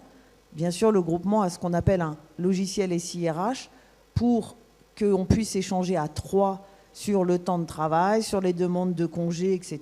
Je vais vous dire, c'est Lucas, vous allez me dire, je ne suis pas une spécialiste du SIRH, mais en tout cas, on a une gestion via un logiciel. Et bien sûr de toutes les obligations employeurs. Donc l'obligation de donner une fiche de poste, l'obligation de faire passer des visites médicales, responsable de la période d'essai, des entretiens annuels et professionnels, de la mutuelle, de la prévoyance, des formations, des procédures disciplinaires, etc., etc. La structure qui nous sollicite, par exemple une CPTS, chez nous on la nomme adhérente, puisqu'on adhère au groupement d'employeurs et on dit toujours qu'elle a un rôle de manager opérationnel. C'est bien la structure adhérente qui aura en son sein le ou les salariés qui seront employés par le groupement d'employeurs. Donc, il devient le manager. Comme dans une grande entreprise, nous, on image souvent comme ça. Vous avez au premier étage un service quelconque avec une équipe, avec un responsable. Et au 4e étage, vous avez le service RH. Eh bien, le service RH chez nous au 4e étage et vous êtes au premier étage à manager et à faire fonctionner votre service au quotidien. Alors, je l'ai un peu schématisé. Nous, on dit que c'est une relation tripartite. Donc, vous avez le salarié qui est mis à disposition d'une structure que nous, on appelle adhérente, qui elle-même nous a sollicité. Donc, le groupement d'employeurs devient l'employeur et porte le contrat. Mais on travaille bien tous les 3 ensemble. Alors, l'intérêt du groupement d'employeurs, vous allez me dire, oui, mais à quoi ça sert par rapport à un comptable? Moi, j'ai un comptable et tout se passe bien. Le comptable, il n'est pas l'employeur. Le comptable, c'est une structure commerciale qui a tout son bon fonctionnement et il n'y a aucun problème. Mais en tout cas, il n'a pas les obligations employeurs. Si, par exemple, les entretiens professionnels ne sont pas passés au sein de la structure, le comptable ne dira absolument rien à la structure. Si le temps de travail n'est pas respecté au sein de la structure, le comptable ne dira rien au niveau du temps de travail. Il ne fera pas passer les visites médicales. Vous voyez, le groupement, lui, il est vraiment l'employeur avec toutes les obligations qui lui incombent. Donc, l'avantage pour un adhérent ou une structure adhérente, c'est qu'on lui fait un recrutement personnalisé selon ses besoins exprimés et on l'aide s'il souhaite nous basculer le transfert du personnel, bien sûr avec récupération de toute l'ancienneté, tous les avantages acquis dans la structure. Et on est sous la convention des cabinets médicaux. Il faut qu'on soit adapté aussi à nos structures adhérentes. Il y a possibilité de toute modalité contractuelle, des contrats à durée indéterminée, des contrats à durée déterminée, des temps partiels, des temps pleins. C'est au choix de l'adhérent. Pas de contraintes administratives pour l'adhérent, puisque du coup, il se décharge sur le groupement de l'obligation employeur. Et bien sûr, le groupement vient sécuriser les obligations employeurs, le respect du temps de travail, le respect des entretiens professionnels, des services de santé au travail, des heures, des congés, etc., etc. Pour le salarié, alors nous on le voit, puisque le groupement existe maintenant depuis 5 ans, c'est rassurant. Il peut nous appeler quand il veut, avec toutes les questions qu'il a en tête au niveau de son contrat de travail et de tout son temps de travail. Ça aussi, ça décharge beaucoup les adhérents, puisqu'en fait, il nous contacte, il n'est plus à demander aussi à ses managers, entre guillemets, s'il a le droit de, s'il peut, si, voilà, je vais être papa, est-ce que j'ai le droit à tel jour de congé pour mon bébé, etc. C'est nous qui l'appelle. Donc, et nous, on lui garantit toute la bonne gestion sociale, le contrat de travail, comme je vous l'ai dit, les fiches de salaire, etc., le suivi de son contrat, et une disponibilité du lundi au vendredi, n'importe quand, n'importe comment. Aujourd'hui, les salariés échangent avec nous par SMS, par mail, par tout ce que vous pouvez imaginer et nous sollicitent quand ils le souhaitent.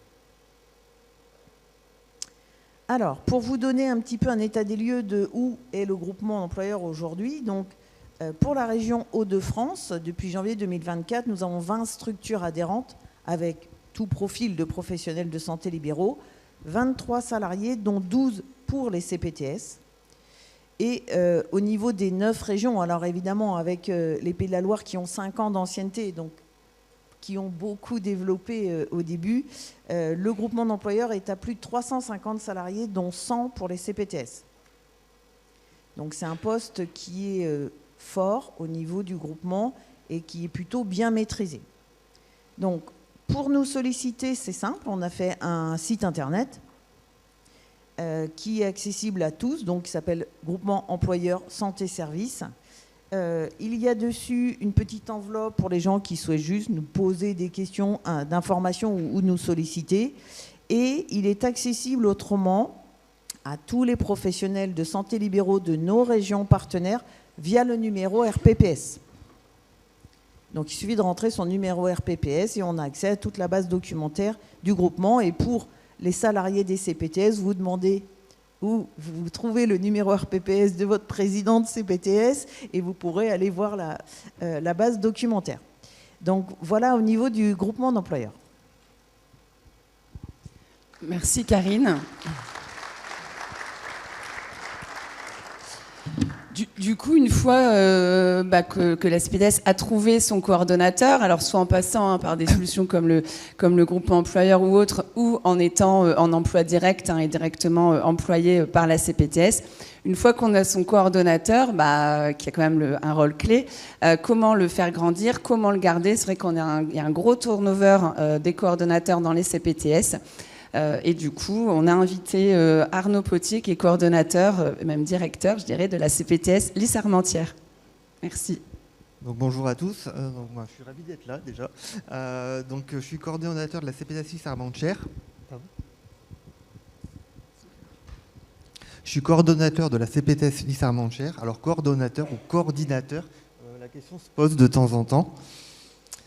Donc, imaginez un chef d'orchestre sans chef. On vous a donné la partition, vous avez amené votre instrument, le public est venu, mais rien ne démarre vraiment. L'analogie, elle est faite, elle est simple, mais finalement, la partition, c'est l'ARS, c'est la CPAM, on nous a donné une guideline. Tous les professionnels de santé sont venus, ils ont amené leurs instruments, ils sont motivés, ils veulent jouer. Le public, c'est la population du territoire, elle est là, elle est dans la salle, elle attend, mais le coordinateur n'est pas là et il n'y a rien qui démarre vraiment.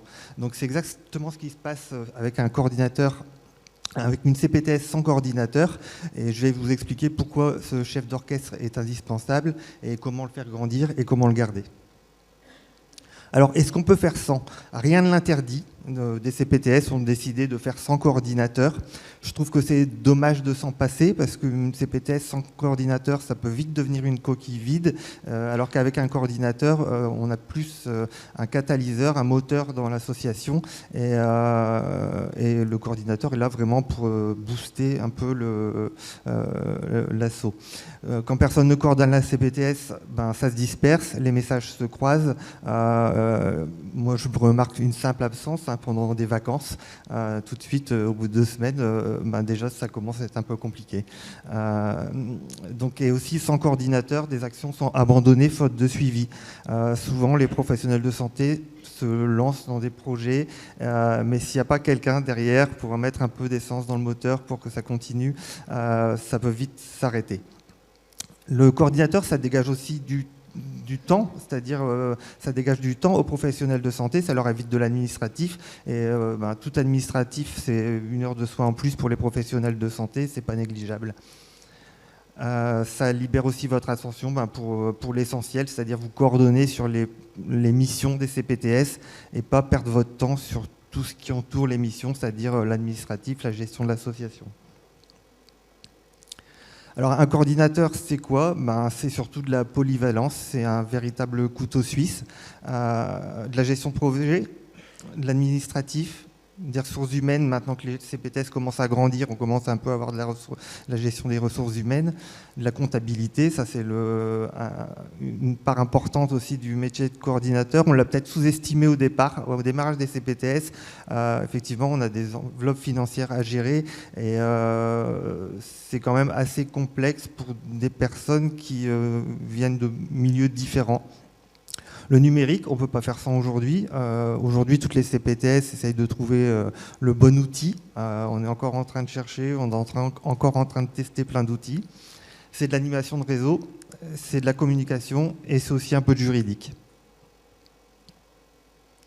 Alors la montée en compétence du coordinateur, pour avoir rencontré pas mal de mes amis maintenant, on va dire, les collaborateurs, tout le monde vient d'horizons différents, tout le monde a des profils différents, tout le monde a des formations initiales différentes. Mais pourtant, on a quand même tous un projet commun, c'est coordonner notre CPTS. Donc au-delà de notre formation initiale, au départ, on cartographie nos compétences, on est un peu dans de l'amélioration continue, donc on a des objectifs, on essaye de s'aligner avec les objectifs des CPTS, de la CEPAM, de l'ARS. Et pour ça, on a des outils. On a la formation Pacte. Je vois qu'on a Sylvain et Gaël qui sont là-bas, qui nous ont formés, pour mon cas, l'année dernière, pendant près d'1 an et demi. Cette formation nous a apporté plein d'outils. Ça nous permet maintenant d'évaluer notre pratique et aussi de connaître nos besoins. Et grâce à tout un écosystème, on a l'URPS, l'ARS, la CEPAM qui nous apportent d'autres outils. On en parlait tout à l'heure, on a les ateliers, les échanges de pratiques. On a l'ARS qui nous a fait une formation sur la gestion des crises sanitaires. La CPAM qui nous accompagne dans la gestion des parcours, notamment avec l'accélérateur de parcours. Et aussi, on a des micro-formations qu'on peut mettre en place au sein de nos CPTS.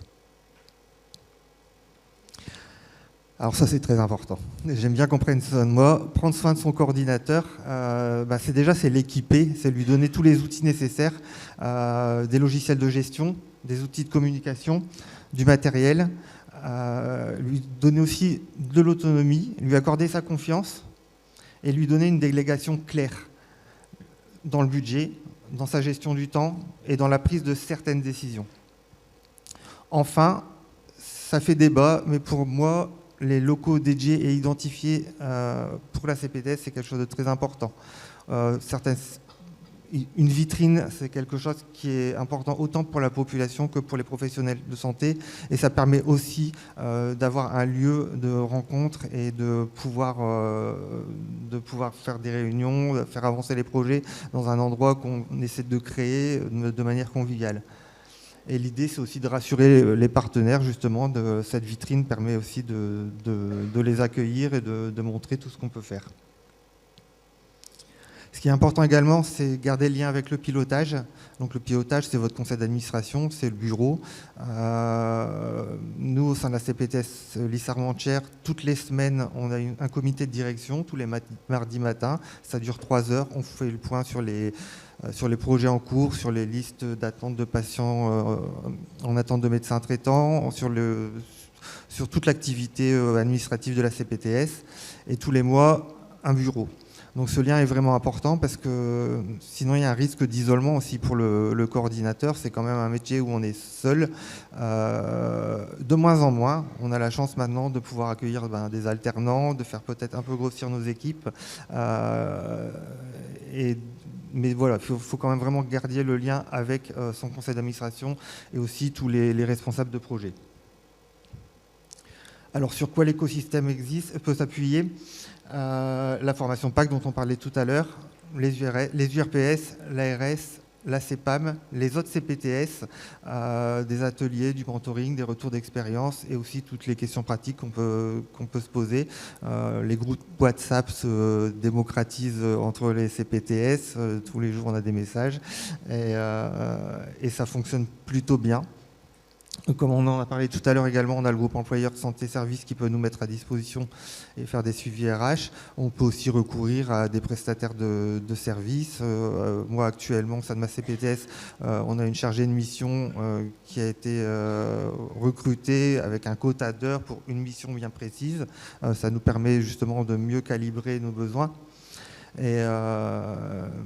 Et comme je disais tout à l'heure, de nombreuses CPTS ont désormais une équipe élargie, coordinateurs, directeurs maintenant, assistants, chargés de mission. Donc j'ai qu'un mot, soutenez vos coordinateurs, renforcez votre CPTS. Et puis bravo à tous les coordinateurs qui sont là, parce que quand je suis arrivé il y a 3 ans, on ne savait pas trop ce que ça allait devenir une CPTS, on était un peu dans le flou comme je pense vous tous, et maintenant ça prend vraiment forme, on a des projets concrets, c'est devenu hyper intéressant, c'est un métier vraiment qui me plaît de plus en plus alors que c'était pas forcément gagné au départ, et donc voilà, je suis ravi d'être là et je passe la parole à... Merci beaucoup Arnaud.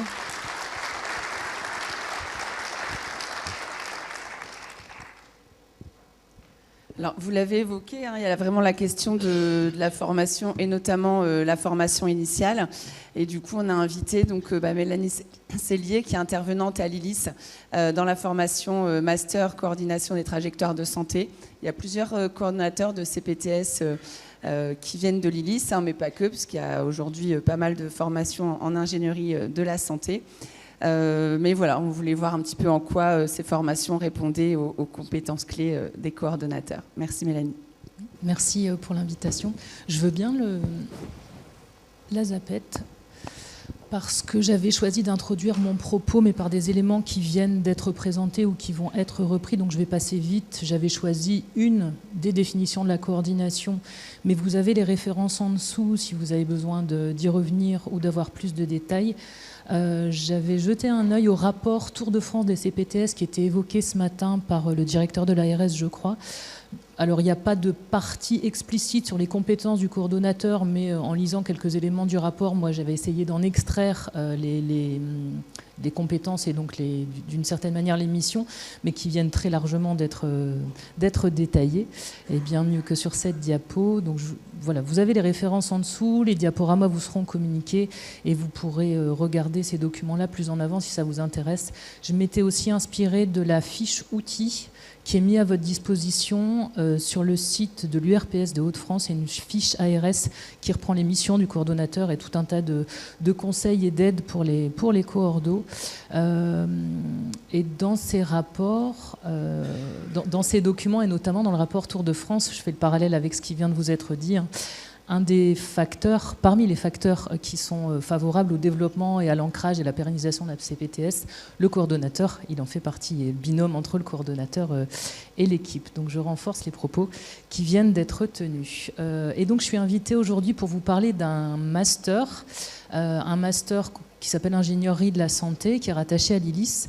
Je suis intervenante dans ce master, mais je suis par ailleurs professionnelle, je suis salariée. je vous ai listé les compétences visées par ce master ingénierie de la santé, qui consiste à permettre aux personnes qui participent à ce master à analyser les enjeux stratégiques d'un secteur d'activité, mettre en place une politique qualité, mobiliser les ressources d'une organisation, mettre en œuvre et piloter un projet et savoir communiquer avec son environnement professionnel. C'est un peu une liste à la Prévert d'objectifs vraiment rédigés de manière plutôt pédagogique, mais qui font écho, il me semble, avec les missions et les activités qui viennent d'être présentées. Et plus particulièrement dans ce master ingénierie de la santé, il y a un parcours spécifique qui s'appelle coordination des trajectoires de santé et qui vise 2 autres compétences spécifiques dans ce master. La première, qui est une phrase longue que j'ai découpée pour la lire doucement avec vous, consiste à mettre en œuvre une organisation adaptative. Et je pense que tous ceux parmi vous qui sont dans les CPTS, vous le savez, vous le vivez au quotidien, on vous demande de vous organiser, mais de manière souple, de manière à pouvoir bouger rapidement, de manière à s'adapter, donc de manière une organisation adaptative. Dans un processus coopératif. De la même manière, la CPTS, elle vise à la coordination, à la coopération, à l'invitation des professionnels à travailler entre eux, des structures à travailler entre eux, des niveaux de recours à travailler entre eux. Donc on est vraiment sur une dimension de coopération importante. Qui permet l'articulation des compétences spécifiques de chaque acteur. Donc l'idée, vous le savez, dans la coopération, c'est pas qu'on soit tous polyvalents et qu'on soit tous capables de tout faire dans les organisations et dans les groupes, mais qu'on sache qui fait quoi précisément et qu'on coopère et qu'on se donne la main pour faire du lien dans l'accompagnement des parcours. En prenant en compte les politiques territoriales. Vous êtes sur ce territoire-là, vous n'allez pas procéder, agir, organiser, penser de la même manière que si vous êtes sur le territoire voisin. Et la deuxième, donc vous voyez, cette compétence-là, elle nécessitait quand même d'être découpée parce que quand je l'ai relue en me disant qu'il fallait que je vous présente le master, j'étais essoufflée. Je me suis dit, bon, je vais la découper. La deuxième compétence spécifique à ce parcours de master coordination des trajectoires, elle vise la démarche d'amélioration continue. On en a parlé tout à l'heure, il y avait carrément une diapositive sur la démarche d'amélioration continue, mais c'est une compétence transversale à l'ensemble du master.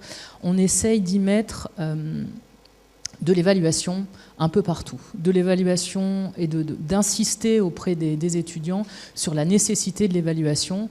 Tout à l'heure, on parlait de contrôle. Je ne sais plus quelle personne, dans ses propos introductifs, disait voilà, il y a du contrôle et ça ne nous gêne pas, on est financé, c'est normal qu'on soit contrôlé. On essaye aussi de vendre et de proposer l'évaluation comme de l'amélioration continue, comme de la valorisation. On dit souvent, oui, on ne valorise pas ce que je fais. Oui, mais on ne sait pas ce que tu fais. Donc, fais un rapport d'activité, et c'est une manière de valoriser le travail, de le mettre en valeur, que de le chiffrer, de le présenter, de communiquer. Donc, on insiste beaucoup là-dessus de manière transversale sur l'ensemble des éléments du master. Et l'évaluation permet aussi, les échanges de pratiques permet excusez-moi, je ne trouve plus le terme, mais voilà, le fait d'améliorer ses pratiques, c'est ça, on est sûr de l'amélioration de pratiques. On regarde les objectifs qu'on s'est fixés, on regarde si on a atteint ces objectifs et on essaye d'analyser comment on a fait, soit pour y arriver et continuer, soit pour bouger un peu les choses parce qu'on n'y arrive pas. Donc on est vraiment dans le master sur du développement de compétences de cet ordre-là, d'amélioration continue, de valorisation et de mesure. Alors, au niveau du contenu et des enseignements, évidemment, comme c'est un master, il y a des enseignements universitaires. Ils sont pluridisciplinaires. À l'origine, ce master a été créé par l'université, les anciennes universités, Lille 1, Lille 2, Lille 3. Aujourd'hui, on parle de l'université de Lille, mais à l'époque, c'était vraiment des filières et des spécialités différentes. Donc, ce master a été créé à l'époque avec les 3 universités, alors qu'elles n'étaient pas encore fusionnées.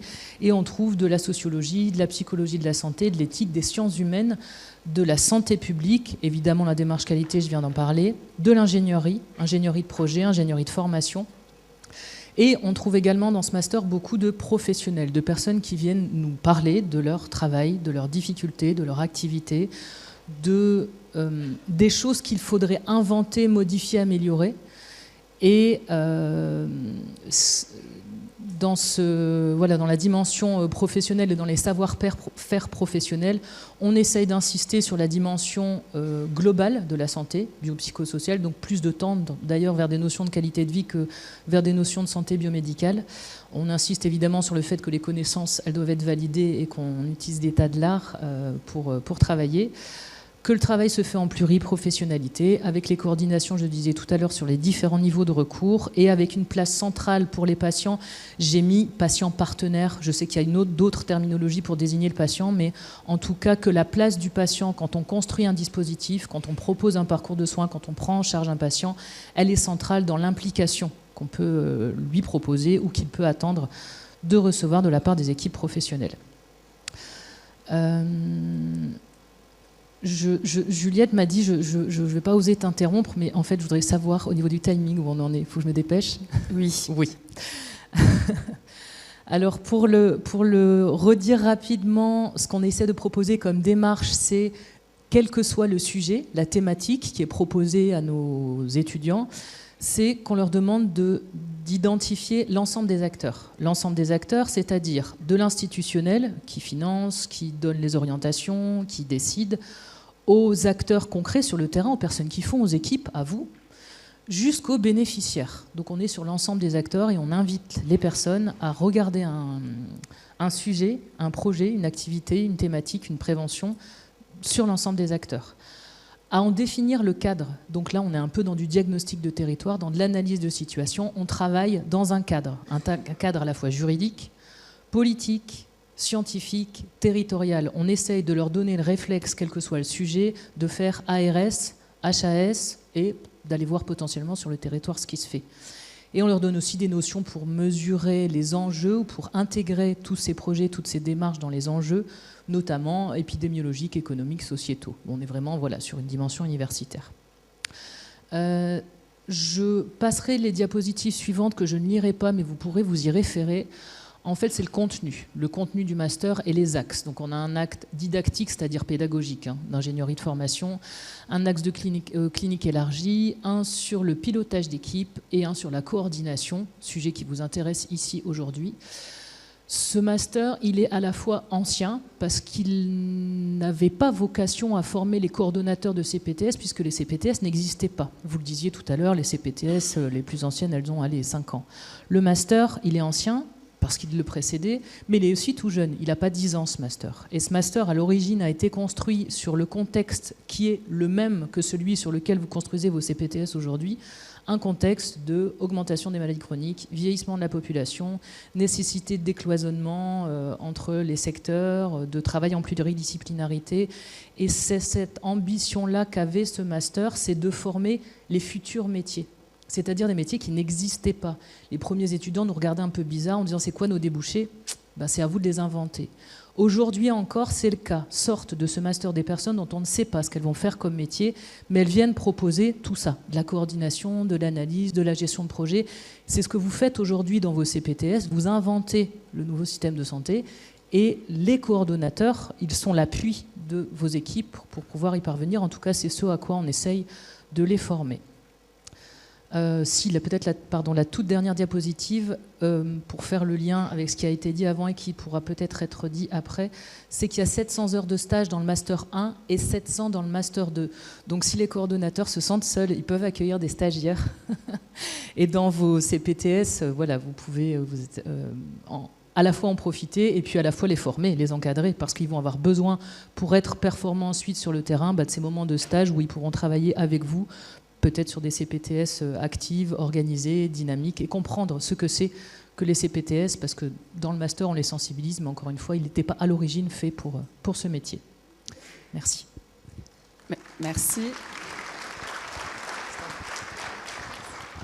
Merci Mélanie de nous avoir éclairé sur ces formations initiales qui débouchent sur les métiers coordination dans les CPTS. Une fois qu'on a du coup cette formation initiale, que le coordonnateur est en poste, on en parlait tout à l'heure, il y a toute une stratégie d'accompagnement qui est menée en région pour les CPTS et notamment les coordonnateurs. Et du coup, on a invité Lucie Schwimmer, chargée de mission CPTS à l'ARS Hauts-de-France. Merci Lucie. Merci Juliette, bonjour à tous. Merci du coup de me permettre d'intervenir dans cette table ronde.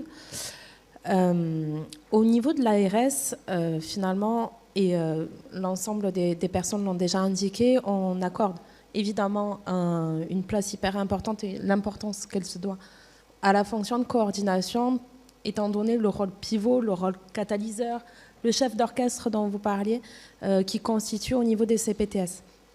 Et finalement, notre stratégie au niveau de l'agence vis-à-vis des coordonnateurs, elle suit la même logique que la stratégie globale que l'on mène pour les CPTS, à savoir 3 piliers. Le premier pour favoriser le déploiement des CPTS. Et du coup, vis-à-vis du coordonnateur, on a souhaité assez tôt nous impliquer en soutenant sur le FIR dès la phase projet le recrutement d'un coordonnateur alors que la CPTS est encore en construction. La deuxième partie, c'est la partie professionnalisation. Une fois le coordonnateur en poste, Monsieur Potier vous en parlait, je vais y revenir un petit peu plus en détail, mais l'importance justement de consolider ces missions, d'assurer une formation et un socle de compétences qui peut être aussi un peu uniforme pour l'ensemble des coordonnateurs étant donné leurs profils différents.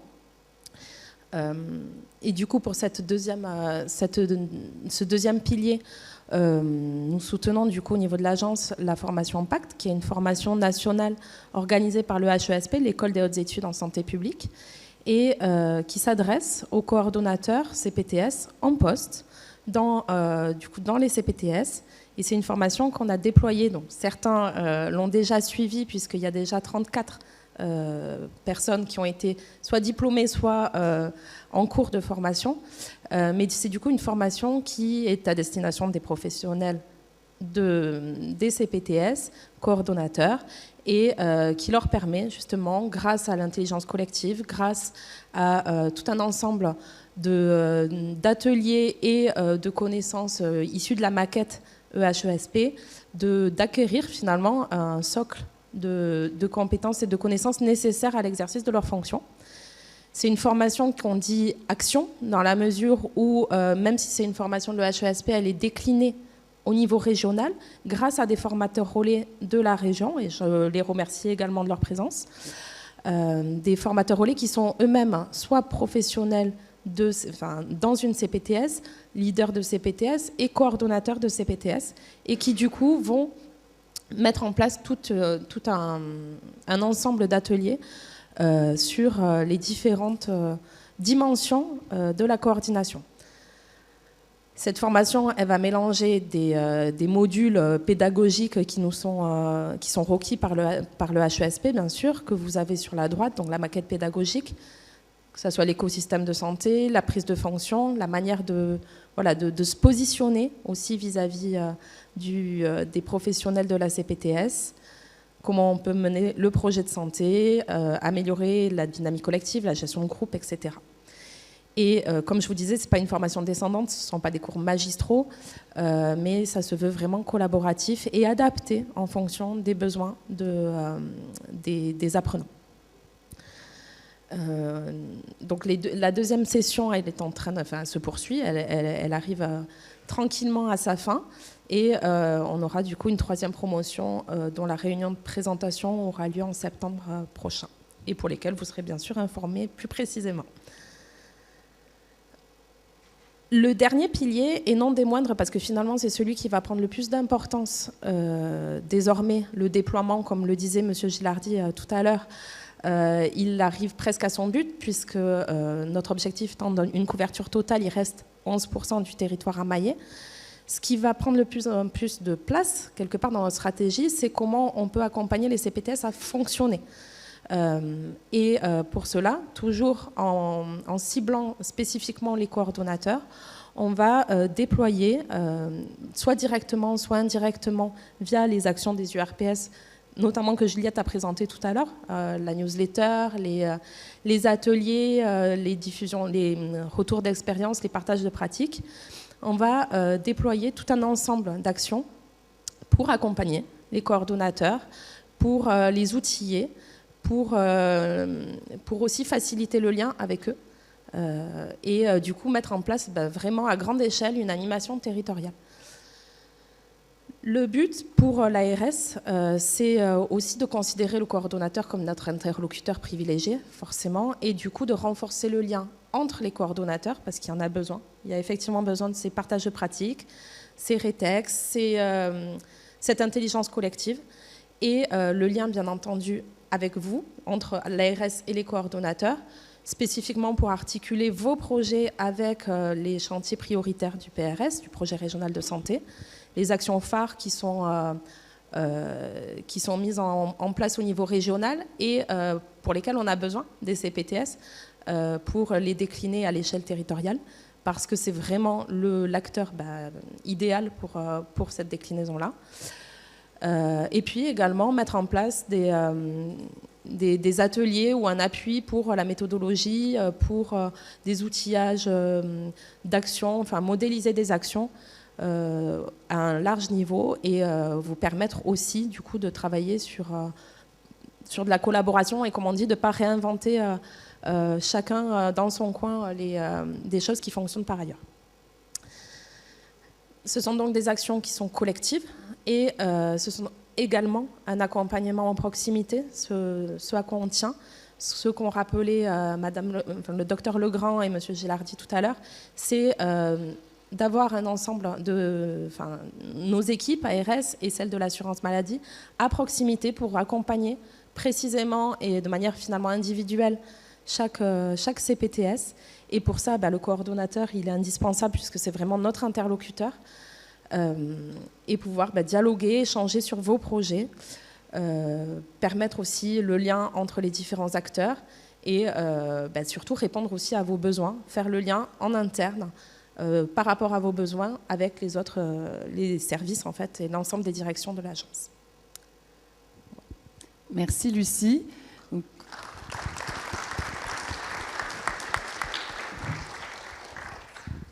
Donc on a vu les différentes actions à disposition donc, des coordonnateurs et donc de leur CPTS en région.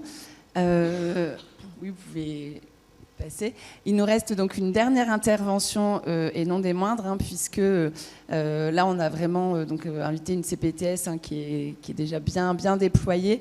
Et l'idée c'était vraiment de voir comment accompagner l'évolution de sa CPTS. Alors certes, au niveau de sa structuration d'équipe, on le voit, les équipes deviennent de plus en plus importantes, mais surtout au niveau du pilotage libéral, parce que c'est bien les personnels de santé libéraux qui restent aux manettes de la CPTS. Et donc pilotage libéral, structuration d'équipe, un lien indéfectible. On a invité donc Laura Dallery, qui est présidente de la CPTS Littoral en Or. Merci. Merci, bonjour à tous. Donc pour la petite histoire, la CPTS Littoral en Or, c'est une CPTS de taille 4 que nous avons commencé à développer au début de l'année 2019 avec une AG constitutive qui a pu se tenir fin 2020. Elle regroupe à ce jour 400 professionnels de santé adhérents, avec un conseil d'administration constitué donc de 18 professionnels de santé, dont 17 libéraux, 5 partenaires, dont le centre hospitalier Alexandra Lepève, le centre hospitalier local, le DAC, les centres de soins, la polyclinique de Grande-Sainte également. Nous avons un bureau très pluriprofessionnel également, avec 2 médecins généralistes, un pharmacien, un kiné, 2 infirmières libérales et une diététicienne. Au sein donc de notre CPTS, nous avons 4 salariés avec une restructuration qui s'est faite durant l'année 2024 avec l'embauche de Harmonie Ars en tant que directrice de l'association. Charlène Pagy, qui était coordonnatrice de la CPTS, qui est passée assistante de direction à cet effet. Leurs missions globalement sont l'accompagnement et la supervision de toutes les activités de la CPTS. Ce sont elles le lien privilégié pour les professionnels de santé et les partenaires de l'association.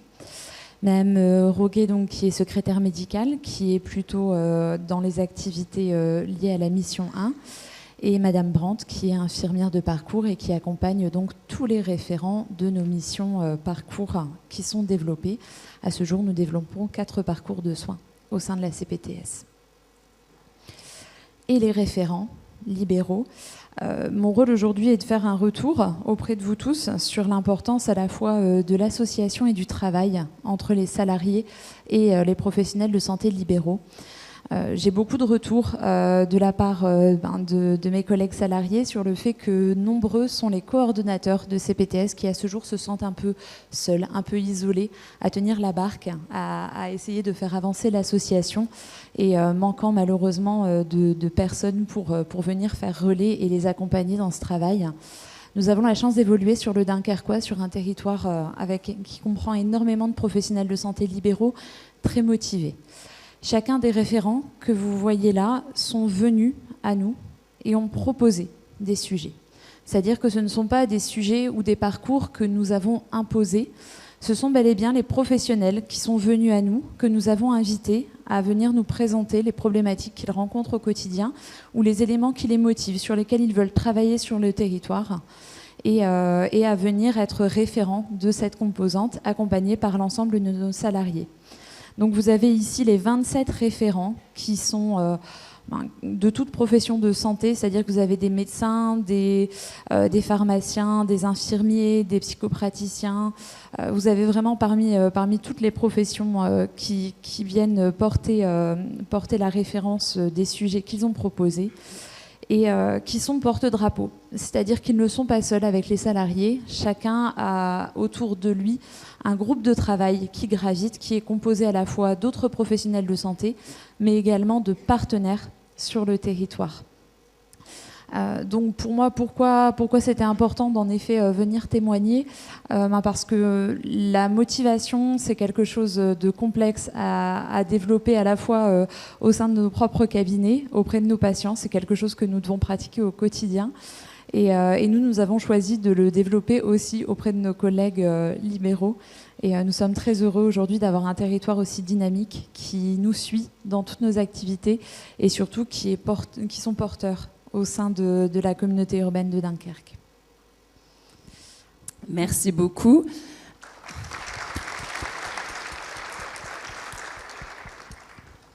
Alors effectivement, on est un peu en retard au niveau du timing, mais je vous propose quand même de poursuivre quelques minutes, notamment pour répondre à cette question clé sur justement les évolutions à venir, votre vécu, comment être proactif.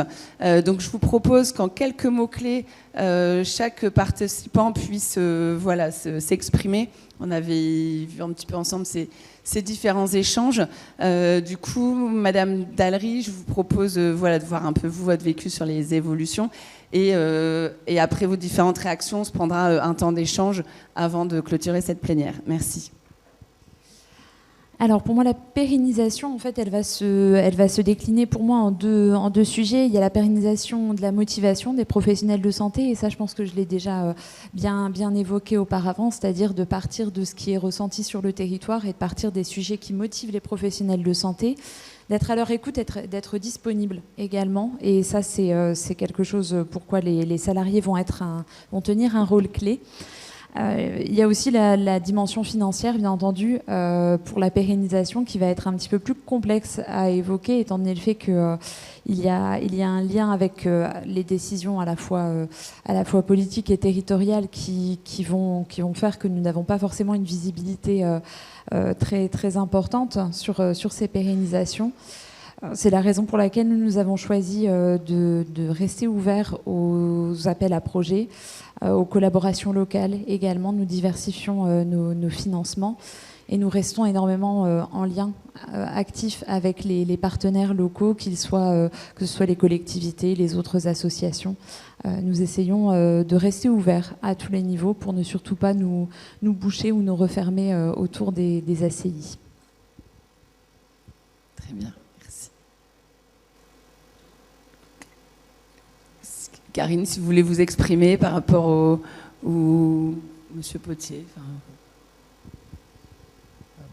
Moi, je rejoins Laura. La CPTS va forcément grandir. Tout seul, ça sera plus possible au bout d'un moment. Il va falloir trouver des leviers. Donc, effectivement, les appels à projets, ça peut être une solution.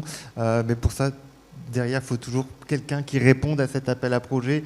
Et effectivement, le coordinateur n'a peut-être pas la possibilité de le faire en ce moment avec les charges qui l'incombent et donc il va vraiment falloir ouvrir son esprit pour aller chercher un peu tous les modes de financement possibles et aussi d'avoir des modes de collaboration différents et impliquer, comme on a dit comme Laura a dit, les professionnels de santé, parce que c'est eux les moteurs de l'association et les faire grandir avec nous.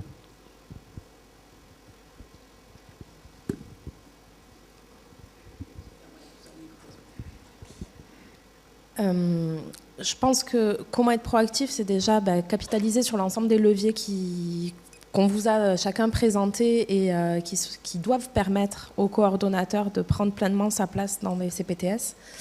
Après, plus précisément, effectivement, aujourd'hui, comme le soulevait notamment M. Gilardi, on entre forcément dans une démarche plus d'évaluation qualitative aussi des actions menées par les CPTS.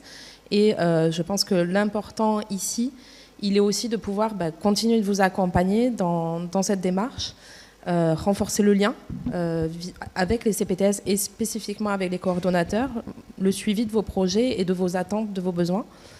Et puis, bien entendu, capitaliser sur le collectif qui se met en place progressivement. 68 CPTS, c'est 68 coordonnateurs, en tout cas 68 équipes potentielles.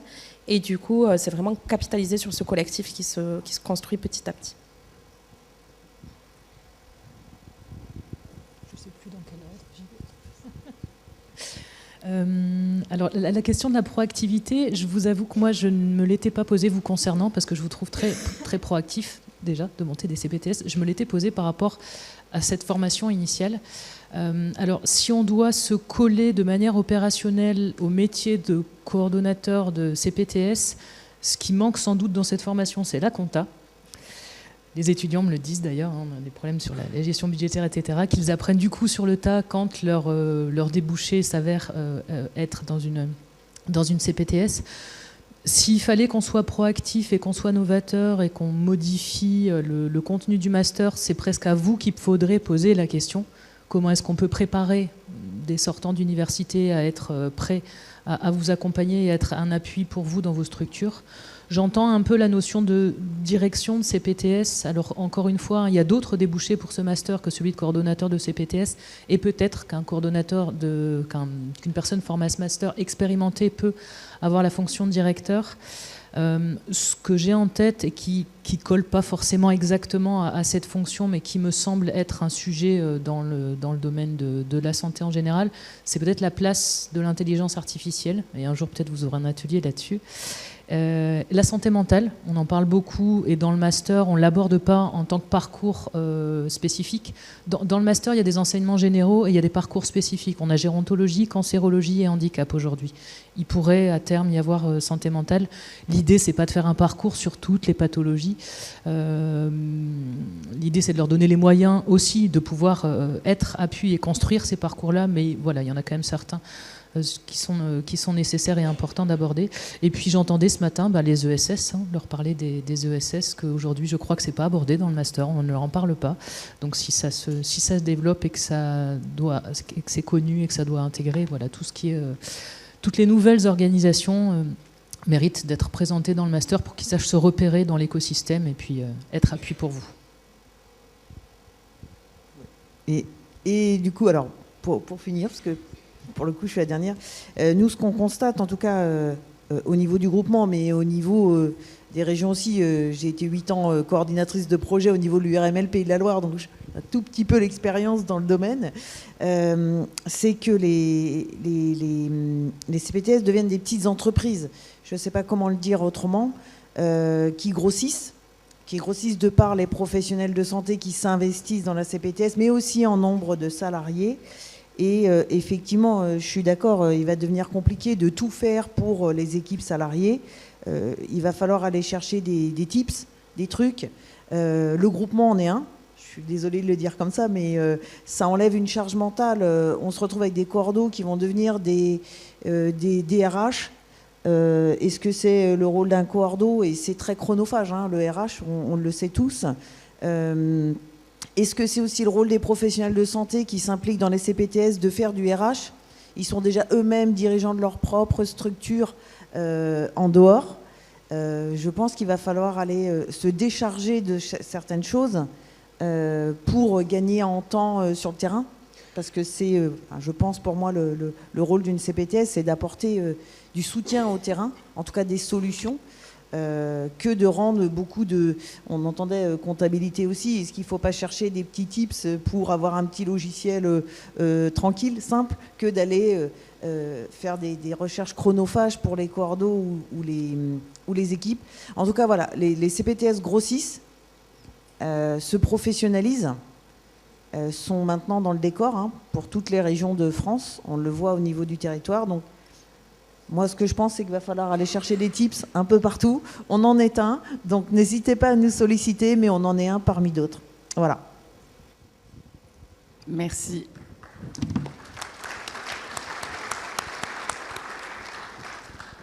Merci à tous les intervenants pour voilà, la diversité aussi de vos interventions. Je vous propose qu'on prenne quand même 2 minutes pour prendre les questions ou les réactions, notamment voilà, sur ces évolutions à venir. Est-ce qu'il y a des questions? Oui, allez-y, vous pouvez appuyer directement. Oui. Donc, petite question. 89% des professionnels... Vous pouvez vous présenter. Dr Soulas, président de la CPTS Ouest Picard dans l'Oise. 89% des professionnels de santé ne participent pas au CPTS. On l'a entendu parler également, une stratégie de contrôle de plus en plus précise de l'ARS justement sur les financements, qui est vécue par certains comme justement un contrôle supplémentaire de l'État sur la pratique médicale. Pourquoi est-ce que ces personnes devraient adhérer ? C'est ma question qui est un peu provocatrice, mais c'est pourtant les retours que j'ai des autres professionnels de santé sur le secteur. Merci. Alors, qui souhaite répondre Pour l'instant, pas d'obligation d'adhésion. Alors, pourquoi ils devraient adhérer? Moi, je pense que effectivement, il y a un contrôle de la CPAM, il y a un contrôle de l'ARS, mais pour moi, ça me paraît logique de devoir rendre compte de nos actions. On a un financement qui n'est pas négligeable, on a une liberté, une marge de manœuvre dans l'utilisation de ces financements qui est quand même vraiment énorme. Moi, je ne me sens pas du tout, en tant que coordinateur, je ne me sens pas contrôlé par la CPAM ni l'ARS. Je pense qu'ils ont un œil, parce que forcément, c'est leur argent. Ils nous délèguent les fonds pour pouvoir faire des actions. Mais au niveau des professionnels de santé, toutes les actions sont les bienvenues. Et même quand elles débordent de notre projet de santé, on peut les faire quand même. Donc, on n'est vraiment pas contraint. Je pense que c'est juste une mauvaise image qu'ont les professionnels de santé. Et nous, ce qu'on fait, c'est qu'on essaye de les convaincre au quotidien, dans nos actions. On les fait venir un par un. On sait qu'on n'aura jamais l'adhésion de 100% des professionnels de santé, mais régulièrement, il y en a un de plus, il y en a un de plus, et je pense qu'à terme, on va y arriver. Mais forcément, il y aura toujours des réfractaires. On sera toujours jugé sur certaines de nos actions, mais c'est le jeu. Voilà. Je me permets de rebondir. En effet, je suis d'accord. Après, je pense que c'est intéressant aussi de faire la distinction entre les activités de cabinet et les activités de coordination. C'est-à-dire que là, l'idée des CPTS, c'est vraiment de développer des parcours, de développer un meilleur accès aux soins, un meilleur confort aussi dans l'activité libérale, qui, on le sait, est une activité qui est très prenante, qui est ce qu'elle est. Je pense que c'est important de faire le distinguo et de se dire que c'est pas parce qu'on contrôle ce qui est fait des fonds publics qui sont fournis au CPTS que ça veut dire qu'on contrôle ce qui se passe dans le cabinet. C'est vraiment moi la réponse que j'apporterai. Merci. Et peut-être pour compléter par rapport aux adhésions, aujourd'hui c'est vraiment basé sur le volontariat des professionnels de santé et c'est aussi pour ça qu'ils s'impliquent autant. Je ne sais pas si c'était un peu le sens de votre question sur l'obligation d'adhésion ou pas. Voilà, en tout cas aujourd'hui il y a un vrai service et c'est bien volontaire. Nous, si on a une augmentation aussi des adhésions, c'est parce que c'est avant tout une réponse locale à des problématiques personnelles, c'est-à-dire qu'on est un réseau avant tout. On a la connaissance des partenaires, on a un dialogue privilégié avec les centres hospitaliers, avec les effecteurs de soins locaux, les partenaires avec lesquels évoluent les libéraux au quotidien. Et donc ça permet de fluidifier les échanges et pour moi c'est aussi ça qui a fait beaucoup adhérer les professionnels de santé et notamment les médecins de notre territoire. Et c'est ce qu'on constate dans les accompagnements, le fait vraiment que ces initiatives émanent du territoire, que les actions ne soient pas imposées, mais qu'elles soient vraiment construites par les professionnels qui souhaitent adhérer librement à la CPTS. C'est ça qui crée une vraie dynamique et une réponse locale, comme vous disiez. Oui. Merci. Une autre question ? Oui. Directeur du parc CPTS Beaumont-Artois. Je pense qu'il est important de rappeler que les CPTS sont des associations et qu'à ce titre-là, il ne peut pas y avoir d'obligation à adhérer à une CPTS, qu'elle est volontaire, qu'elle ne peut être que volontaire. Et que nous fournions sur un modèle d'association, c'est-à-dire avec sa assemblée générale, conseil d'administration et élection du bureau. Et ça, c'est important pour expliquer aux adhérents que, en aucun cas, nous avons la volonté ou la possibilité d'imposer quoi que ce soit aux professionnels dans leur activité, à leur cabinet. Et puis rappeler également, ce qui me paraît important, c'est que les CPTS sont sur des missions populationnelles et qu'on n'intervient pas au niveau patientèle, encore une fois, au niveau des professionnels dans leur activité spécifique avec leur patientèle. Par contre, donc, effectivement, la CPTS a un rôle pour moi essentiel dans la structuration, l'organisation, les parcours de soins, les relations avec les partenaires, et là où la volonté de monter des projets non pas à destination d'un cabinet médical ou d'un groupement, d'une maison de santé, à visée patientèle, encore une fois, on travaille sur des missions populationnelles. Merci. Est-ce qu'il y a d'autres questions? Réactions? Écoutez, je vous remercie en tout cas à tous de votre participation. Merci aux intervenants, merci à vous tous. Et je vous propose